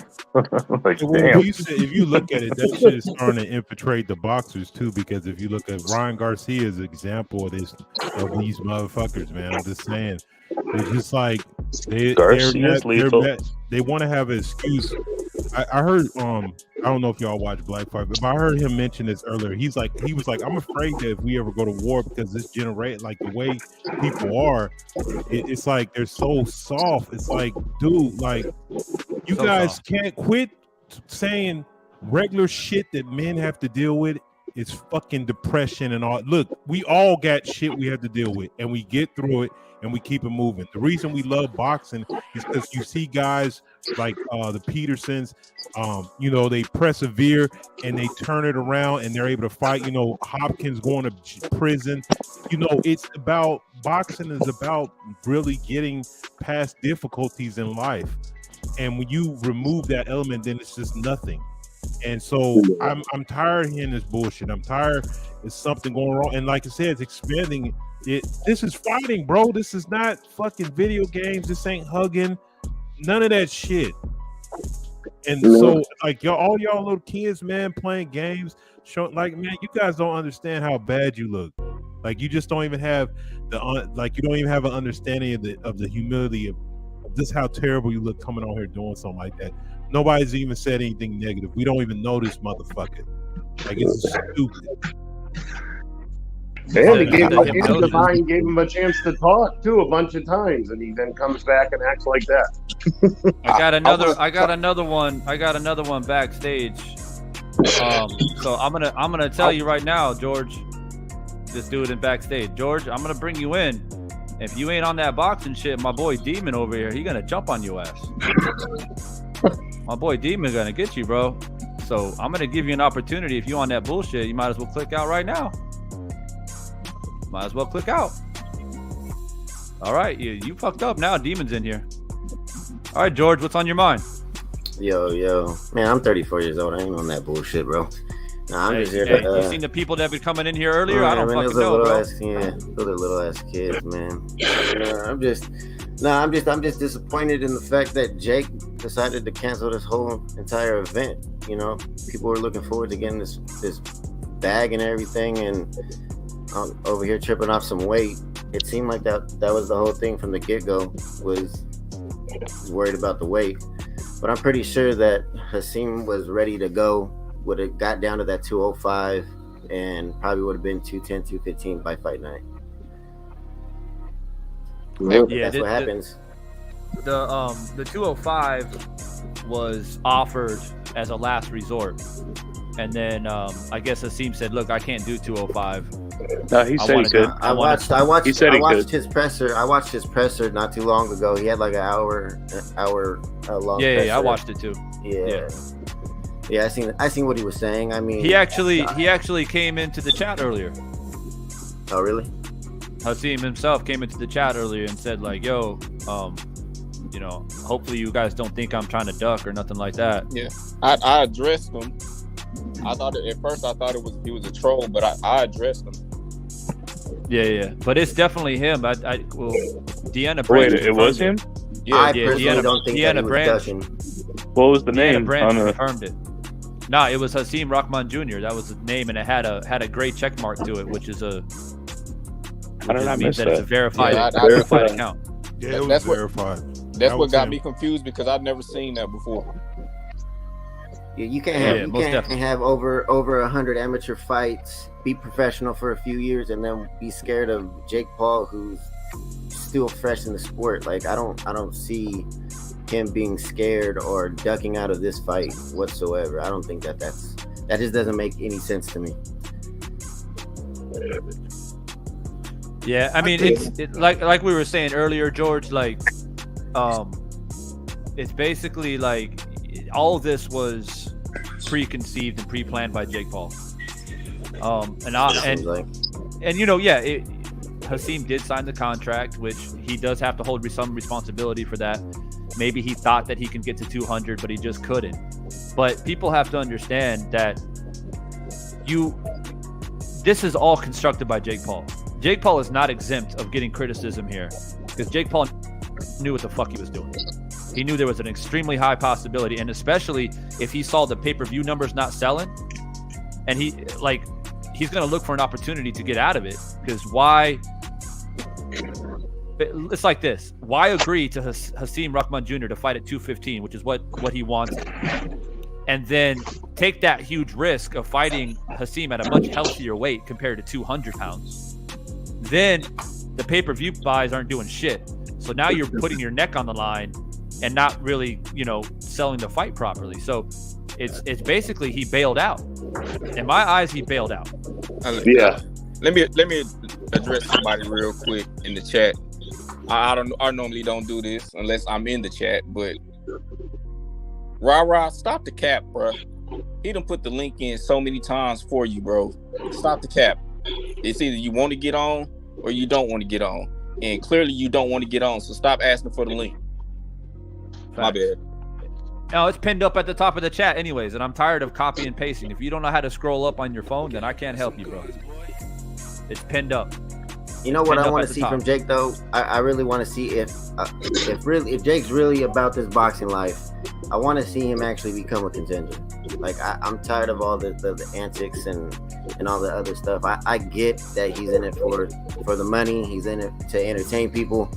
But if he's really about this boxing life, he really needs to fight actual boxers and actually become a contender. I will give him all the respect in the world if he does that. It's one thing to fight ex-MMA wrestlers and the NBA basketball player who's super short compared to fighting people who are actually in the fight game and actually are going for a belt. 5'10" ain't short. I'm 5'9", it's short, man. Yeah, anything less than 6 feet is short. I'm sorry, all you little guys out there. Yeah, it's got to be 6 feet. That's 5'11". He's what, 6'1"? I'm 5'11" and a half, bro. But I got a y'all, how tall is you, bro? y'all listening to the females out there too much, talking about he got to be at least 6 foot and up. Yeah, them women are very intelligent, man. Hey, you know what I'm saying? 6'5", you know what I'm saying? Big bone, solid people. I'm 5'10". I'm 5'10" myself, and I guarantee you, I probably get more pussy than you blink a day, King of Kings. Nah, man. If you have to bring in a wallet, bro, it's not the same, homie. I walk in and it's on me, homie. It's all good, man. You know what I'm saying? Everybody has their place. I need people that are 5'10". You make me look good. It's all about you at 5'11". Now, trust me, you won't be pulling nothing if I'm there. Trust me. I couldn't hear you guys. It's all about the power of the stroke, though. Yeah, that's true. But you gotta have raw. My wife's looking at me crazy now. Fucking with y'all. You see how my girl looked at the picture? My man Demon pops into the live stream talking shit. Yo, I gotta say this. I gotta go head to the club now, motherfucker. Talking shit while he's at the club, dropping into the fucking streams. Yeah, but it's like that's why too on that King of Kings and I think Expert Genius, you mentioned Caleb Plant earlier. That's one reason why I thought Caleb Plant was gonna style on Canelo, just because of like height and reach and boxing ability. And that type of stuff does matter in boxing. Like, it's one thing if you're like an Antonio Margarito, you're like really tall and long, but you just come forward and get your head punched in. But Caleb Plant actually had skills. Yeah. But he has the one fatal flaw, man. The gas tank. If you don't, there's a few deficits. If you were like a boxer and somebody was like, okay, this is the one thing that you don't want to have with you. A gas tank is probably at the top of the list. Like, you do not want to be somebody that fades in a fight.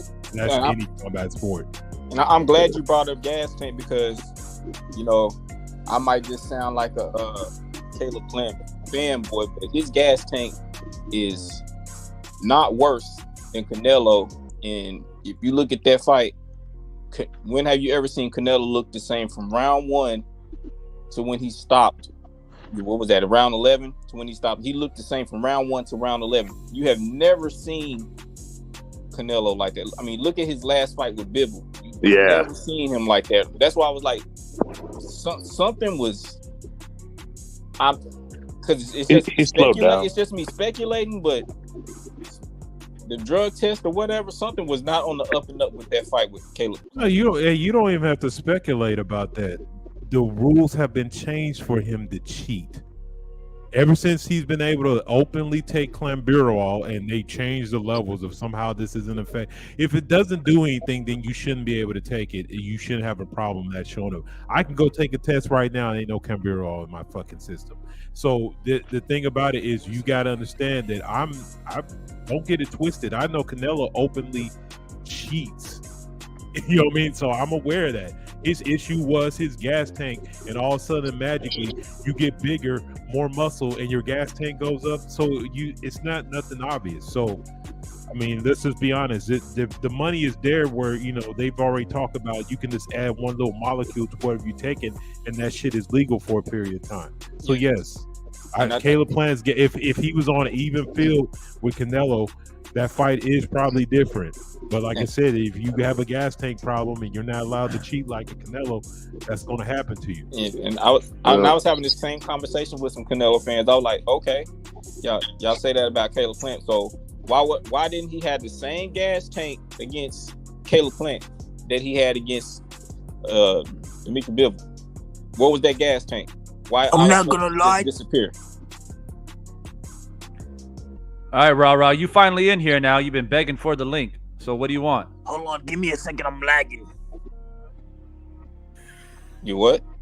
He's lagging. But I just heard him clear. Yeah. Yeah, even Canelo didn't have an answer for Bivol. I watched that fight. I was like, hey, that didn't he just switch to a vegan diet though too? With that Bivol fight going up in weight. They said he did all vegan, but yeah, I mean that plays a part in that. Could have played a part, but yeah, he didn't. I got other people trying to get in, Ra. So no, don't kick me. Well, say what you gotta say, bro. I got other people trying to get on. Wait, no, I have to say it with my friend. Could you kick someone like Eric or something like that? Please, Eric, just get off real quick, please, or someone. I don't want to be disrespectful because me and my friend. You on right, but you on right now. So say yeah, but it's a duet, bro. Say what you gotta say. No, it's a 2-man job, bro. Sound like you're trying to bring some extra dick to the party. Yeah, it sounds like some bullshit. He sound like I'm not saying no damn bullshit. I am 43 years old. I don't have time for that shit. Well, then spit it. So why are you trying to bring another man into the Say conversation? your piece and then switch with him. It's a woman. It's a girl. It's a girl, bro. It's a girl. I don't believe y'all never. I promise you, it's a girl, bro. I got someone. I got a Maya backstage, and I got a Pammy that's my backstage. friend, bro. That's my friend. She would told all y'all. I'm gonna jump out. I'm gonna let him jump. I'm gonna jump out and let him gonna do what he gotta do. I promise y'all, bro. That's my. All right, so that's my daughter. Who do I need to add in? Maya, add Maya in. Add Maya in. Maya. What's up? What's on your guys' mind? Maya. Hold on. Oh, whoa, wrong dude. I thought I was no, wrong person. Hold on. Bro. You wanted to kick me out for that? I'm 47 and I ain't playing. Oh, my bad. It's Zaya. I promise you it's Zaya. My bad. Bro, why don't you know your friend's name? Zaya. I'm dyslexic. I'm dyslexic. God damn it. I'm dyslexic. Sorry. I don't got time for this shit, bro. Yeah, thank you. What the fuck was that? Yes.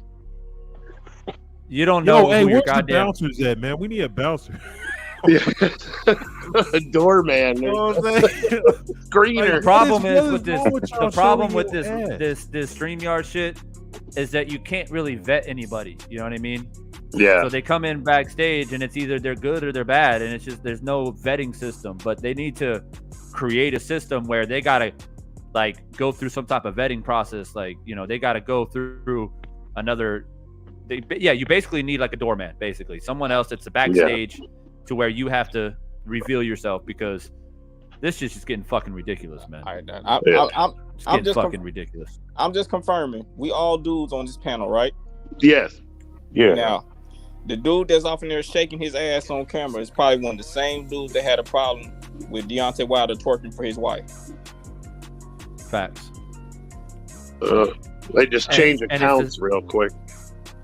And it's the same type of dude that had an issue with Drew Titan as well, and he tried to make it about, I don't agree with you because some type of boxing shit, and he tried to pull out his past history and try to expose him. When it came down to it, he's actually gay. The dude's gay. So it is what it is. Wow. I don't know. Look, I got like 3 other people back here in the fucking in the backstage. It was good talking to y'all. Hey, salute, man. Yeah, man. I appreciate you, George, bro. Salute to the over 30 crowd. Thanks, George. All right, for sure. Later. Yeah, I got a question. So after Devin dethrones Tank Davis, would that then be appropriate for Garcia to challenge Tank Davis after he loses? Because we all know Devin's going to take it. Hensley? Because he's saying that it's not appropriate for him to challenge it because the pay-per-view, income is like totally off, which it is, but it's a big hype, but they're not buying it. But if Devin beats him and he drops down, then maybe would it be appropriate, or do you think Showtime Promotions not gonna go for it? I'm not sure. I don't know. Divine, you're the big Mayweather fan, you said, right? Well, it's Mayweather versus Oscar De La Hoya Promotions. The two promoters are trying to figure it out. Like, De La Hoya is with DAZN, and it's against Showtime, and they're trying to do a collaboration, but they don't think that Garcia's got the following to do a title fight like that. Yeah, I thought that's all they say is his social media following is huge, Garcia. That's one of the biggest. That's where he's like super popular, is social media. His social media? That's what they're trying to say, but for some reason, these old school dudes are looking at pay-per-view and saying, oh, well, on a bad day, he did like 3.5 million, and on Garcia's best day, he did like 1.1 million. And he sold out a stadium, but still. So I don't know. I just know I'd like to see Tank Davis in a real challenging fight. I don't know if it's Garcia or I'd just like to see that happen. I'd like to see him go up 5 pounds at 140.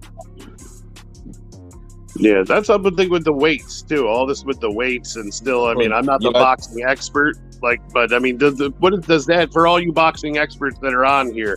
Like a 135 to 140, how significant is that 5 pounds?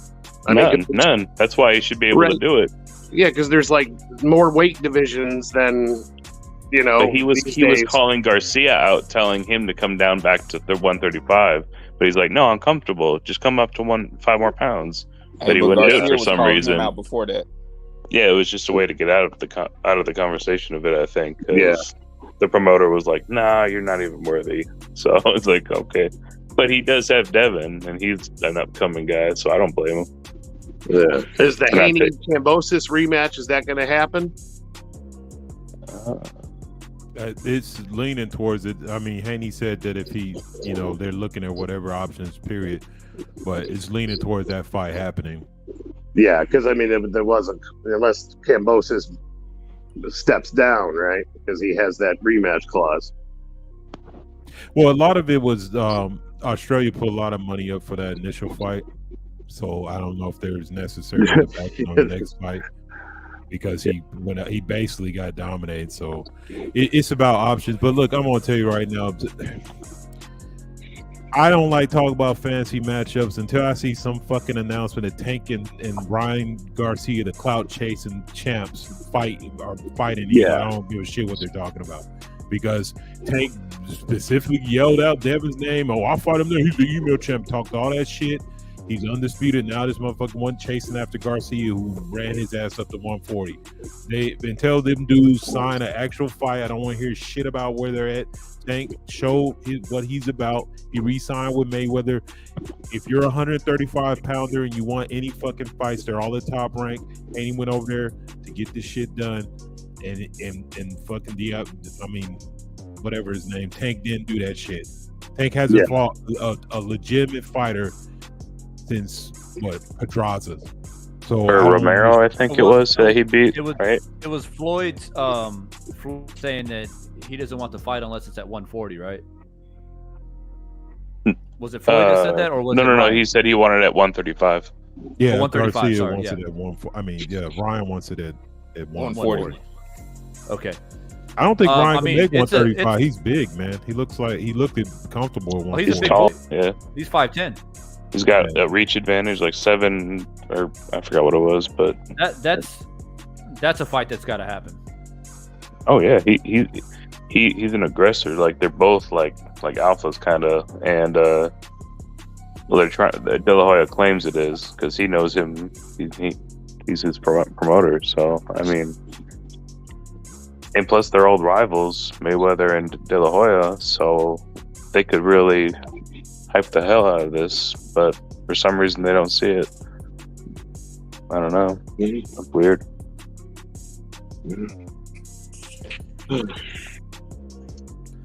All right, so I've already banned, like, while y'all talking, man, I banned like 8 people trying to get up in here. Fucking private chat's blowing up with all this dumb shit. And it's just, I don't know, man. If anybody out there, like, I got this supposedly it's this chick, Vasika, or however you pronounce your name. You could be real. Zaya. You know what I'm saying? But at this point, man, it's just ridiculous tonight. Like, I can't be doing it no more. Y'all fucking up the flow. And it's unfortunate that dumbass people that got to ruin it for people that might be trying to get on here and talk boxing. It's unfortunate, but it is what it is. But yeah. Look, fellas, let's see, Boxing Redemption. Yo, Divine, I'll come in for a bit. Sadly, Cutsy. Yeah, Boxing Redemption. I see you, bro. But you know what, man? I've been going 3 hours strong. I should probably go ahead and wrap it up. We hit a lot of different points tonight, and you know, we said what we needed to say in regards to Jake Paul and this Rahman situation. The fight's officially canceled, and we move on to bigger and better things. We got a lot of other big fights coming up here. We're in August basically now, so new month and more conversations to be had. So for all the people that dropped by tonight, if you didn't subscribe, make sure that you do it, because we continue these type of conversations all the time. For the people like Expert Genius and King of Kings Boxing and many others here in the chat, you guys know how we do it. This is just another example tonight of going back and forth. And so I think the next conversation will probably be... there's some things that I want to say about Spence and Crawford. A few more things that I want to say that has been brought to my attention. So that's probably another live stream that you guys can look forward to. I'm also going to organize some type of panel to get the final thoughts for Joshua and Usyk, the rematch. I'm going to get a panel together to really try and put some pressure and force a Ryan Garcia Tank matchup, because I think that's the fight that needs to be made between these two guys. Yeah. And I'm also going to talk about Devin Haney and throw him in the mix as well, especially if he decides not to fight George for the rematch. And also, I'm going to put in Lomachenko in the conversation, because there's some things that I think that needs to be said about him and him trying to put his hands in the honeypot. So, for the most part, it's been a lit live stream. We had Hasim Rahman Jr. himself come into the chat, so we definitely caught his attention. And you know, and from the things that he said in the chat, he only said a few little things, but I have a feeling that he's probably disappointed that the fight didn't happen. You know, that's the vibe that I get from him, especially in his press conference that he had. What was it, like yesterday or whatever it was? And you know, he expressed himself as far as, you know, his side, and I really do feel that he's disappointed. And you know, he's obviously cruising around YouTube to find Divine Sense Boxing and to come in and drop a comment. Yeah, that was huge, and I responded to him, and then afterwards I was like, and that might be a Rockman troll, but hey, that was a real thing. But I mean, he could have, if you listening, man, you could have stuck around, bro. Most definitely. And that's, see, it's it's a situation where I don't necessarily like to like drop the links because obviously we get these fucking trolls in here. But one big reason why I do it and just try to fight through the storm is one is we get people like Benjamin came in tonight, George came in, and you know we were able to bring in a few people that actually want to talk about boxing, and then you take the possibility, or you open the possibility rather, of someone like Hasim Rahman Jr. who's on YouTube, who might click the link and join us. You know, and maybe he didn't know where to find the link, or he didn't know how to do it, and he just popped in for a bit. But that's why I do it though, to just say, hey, you're more than welcome. Any boxer that cruises around YouTube, and I tell people all the time, boxers pay attention, man, more than you know. They do cruise around YouTube, and they do listen to certain channels out here to hear what the people are saying. And if people think that boxers don't care what we say, they do. They do. Only people like Jake Paul, he doesn't care. But real boxers, they care. Okay, they care what we say. They listen to the conversations. And who knows? Maybe Hasim Rahman Jr. subscribed to the channel. Hopefully he did. And maybe he'll drop in another time.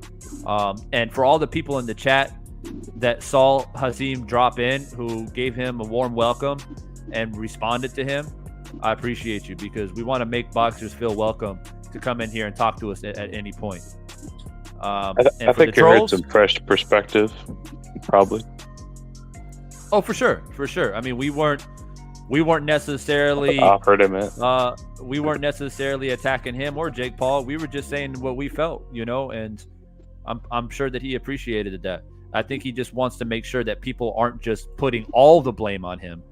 And I think that's why we want to come on here and say, look, man, this ain't all on Hasim. A lot of this shit needs to be, you know, pointed at Jake Paul, man, because Jake Paul constructed this whole fucking situation of a 200-pound, it's not even a catch weight. It's just a fucking joke. I mean, that's not even a catch weight, bro. I mean, you're trying to drag a man down to a whole nother weight class. And we talked about that. You know, heavyweights don't go down to cruiserweight very often. There's very, very few examples of it. And Jake Paul was trying to make history, I guess, to see if he can bait Hasim to drop down to 205 with no rehydration clause, or not being able to rehydrate, rather. So anyway, it's been a great conversation. If you guys aren't subscribed, make sure you do so you don't miss out on these great conversations. Sometimes the lives don't always work out, you know, your way as far as timing is concerned, but more or less, this is when I go live, probably around 9-10 o'clock at night stateside, because it's daytime for me on my side of the world. So you can pretty much bank on it that if Divine's going to go live, it's going to be around 9-10 o'clock Eastern time. So you can keep your eye out on YouTube, because YouTube be on shenanigans. They don't always give you guys notifications when I go live. You guys know how that goes. Just have a mental note that you just check your subscription list at around 9-10 o'clock to see if Divine's cooking. And all the gentlemen that came on to talk about boxing tonight, I appreciate you. King of Kings, always welcome. Always appreciate your insight. Eric, you're new to the panel. Thanks for jumping in. Benjamin, new to the panel as well. And of course, my man, the expert genius, coming back from a layoff. Good to see you come back as well. Man, I had to come back, man, and you know, just talk some boxing to, you know, set my mind straight. This has been very therapeutic, because like I said, I've been going through some issues and death in the family. I lost my cousin to leukemia. It's just been hard. Well, sorry about your loss, expert. Yeah. Good for you, man. Sorry. God bless. You guys don't mind if I just said something real quick? I'd never jumped in a stream this long ever. Not the biggest boxing expert, but it was therapeutic for me too, because I lost my brother, 40 years old, to an overdose on the 17th, and my cousin to another overdose a few weeks before that. So this was really therapeutic, and I want to thank all the guys on the panel that, you know, somewhere to go where you can just talk boxing, and you know, so it was really cool for me too. So thanks, guys. Most definitely. Yeah. And I'm sorry you had to see a few booties on the way, but that's okay. I've seen worse, and I'll be back. But I mean, for experts for your loss and anybody who's lost somebody, I just went through it. It's still fresh a couple weeks ago, and needless overdose. So this was cool. I got to work. It's 3:30 in the morning where I am. No, 2 o'clock. Sorry, but I got to get up at 6. But I hung in there anyways because this is pretty cool. So thanks, guys. Oh, you East I Coast. appreciate it, man. I appreciate it, man. Yep, East Coast, most Connecticut. definitely. Oh, nice. Nice. Hey, take care, man. All right, guys. See you again. All right, Peace out, guys. y'all. Make sure if you guys haven't hit that like button, make sure you do that. You might have forgotten. Maybe you came in, you forgot to hit the like button. Make sure you do that before you leave. I'm going to go ahead and close the poll now, and the poll will end at this. Who's to blame for the fight being canceled? Rahman Jr., 24%. Jake Paul, 59%. And 17% said they're both at fault. So that is where the poll is ended. Make sure you keep Expert Genius in your thoughts, and also Eric. They lost a few people close to them recently, just as you guys stood by me when I lost my dad back in February. This is the true boxing family and genuine, real people in here, man. So appreciate you guys, man. I'm gonna get up out of here. Great stream, great conversation. Despite the booties bouncing and the trolls trying to come in, it was fun. And be ready for the next one. Don't miss it. It's your boy Divine. I'm out.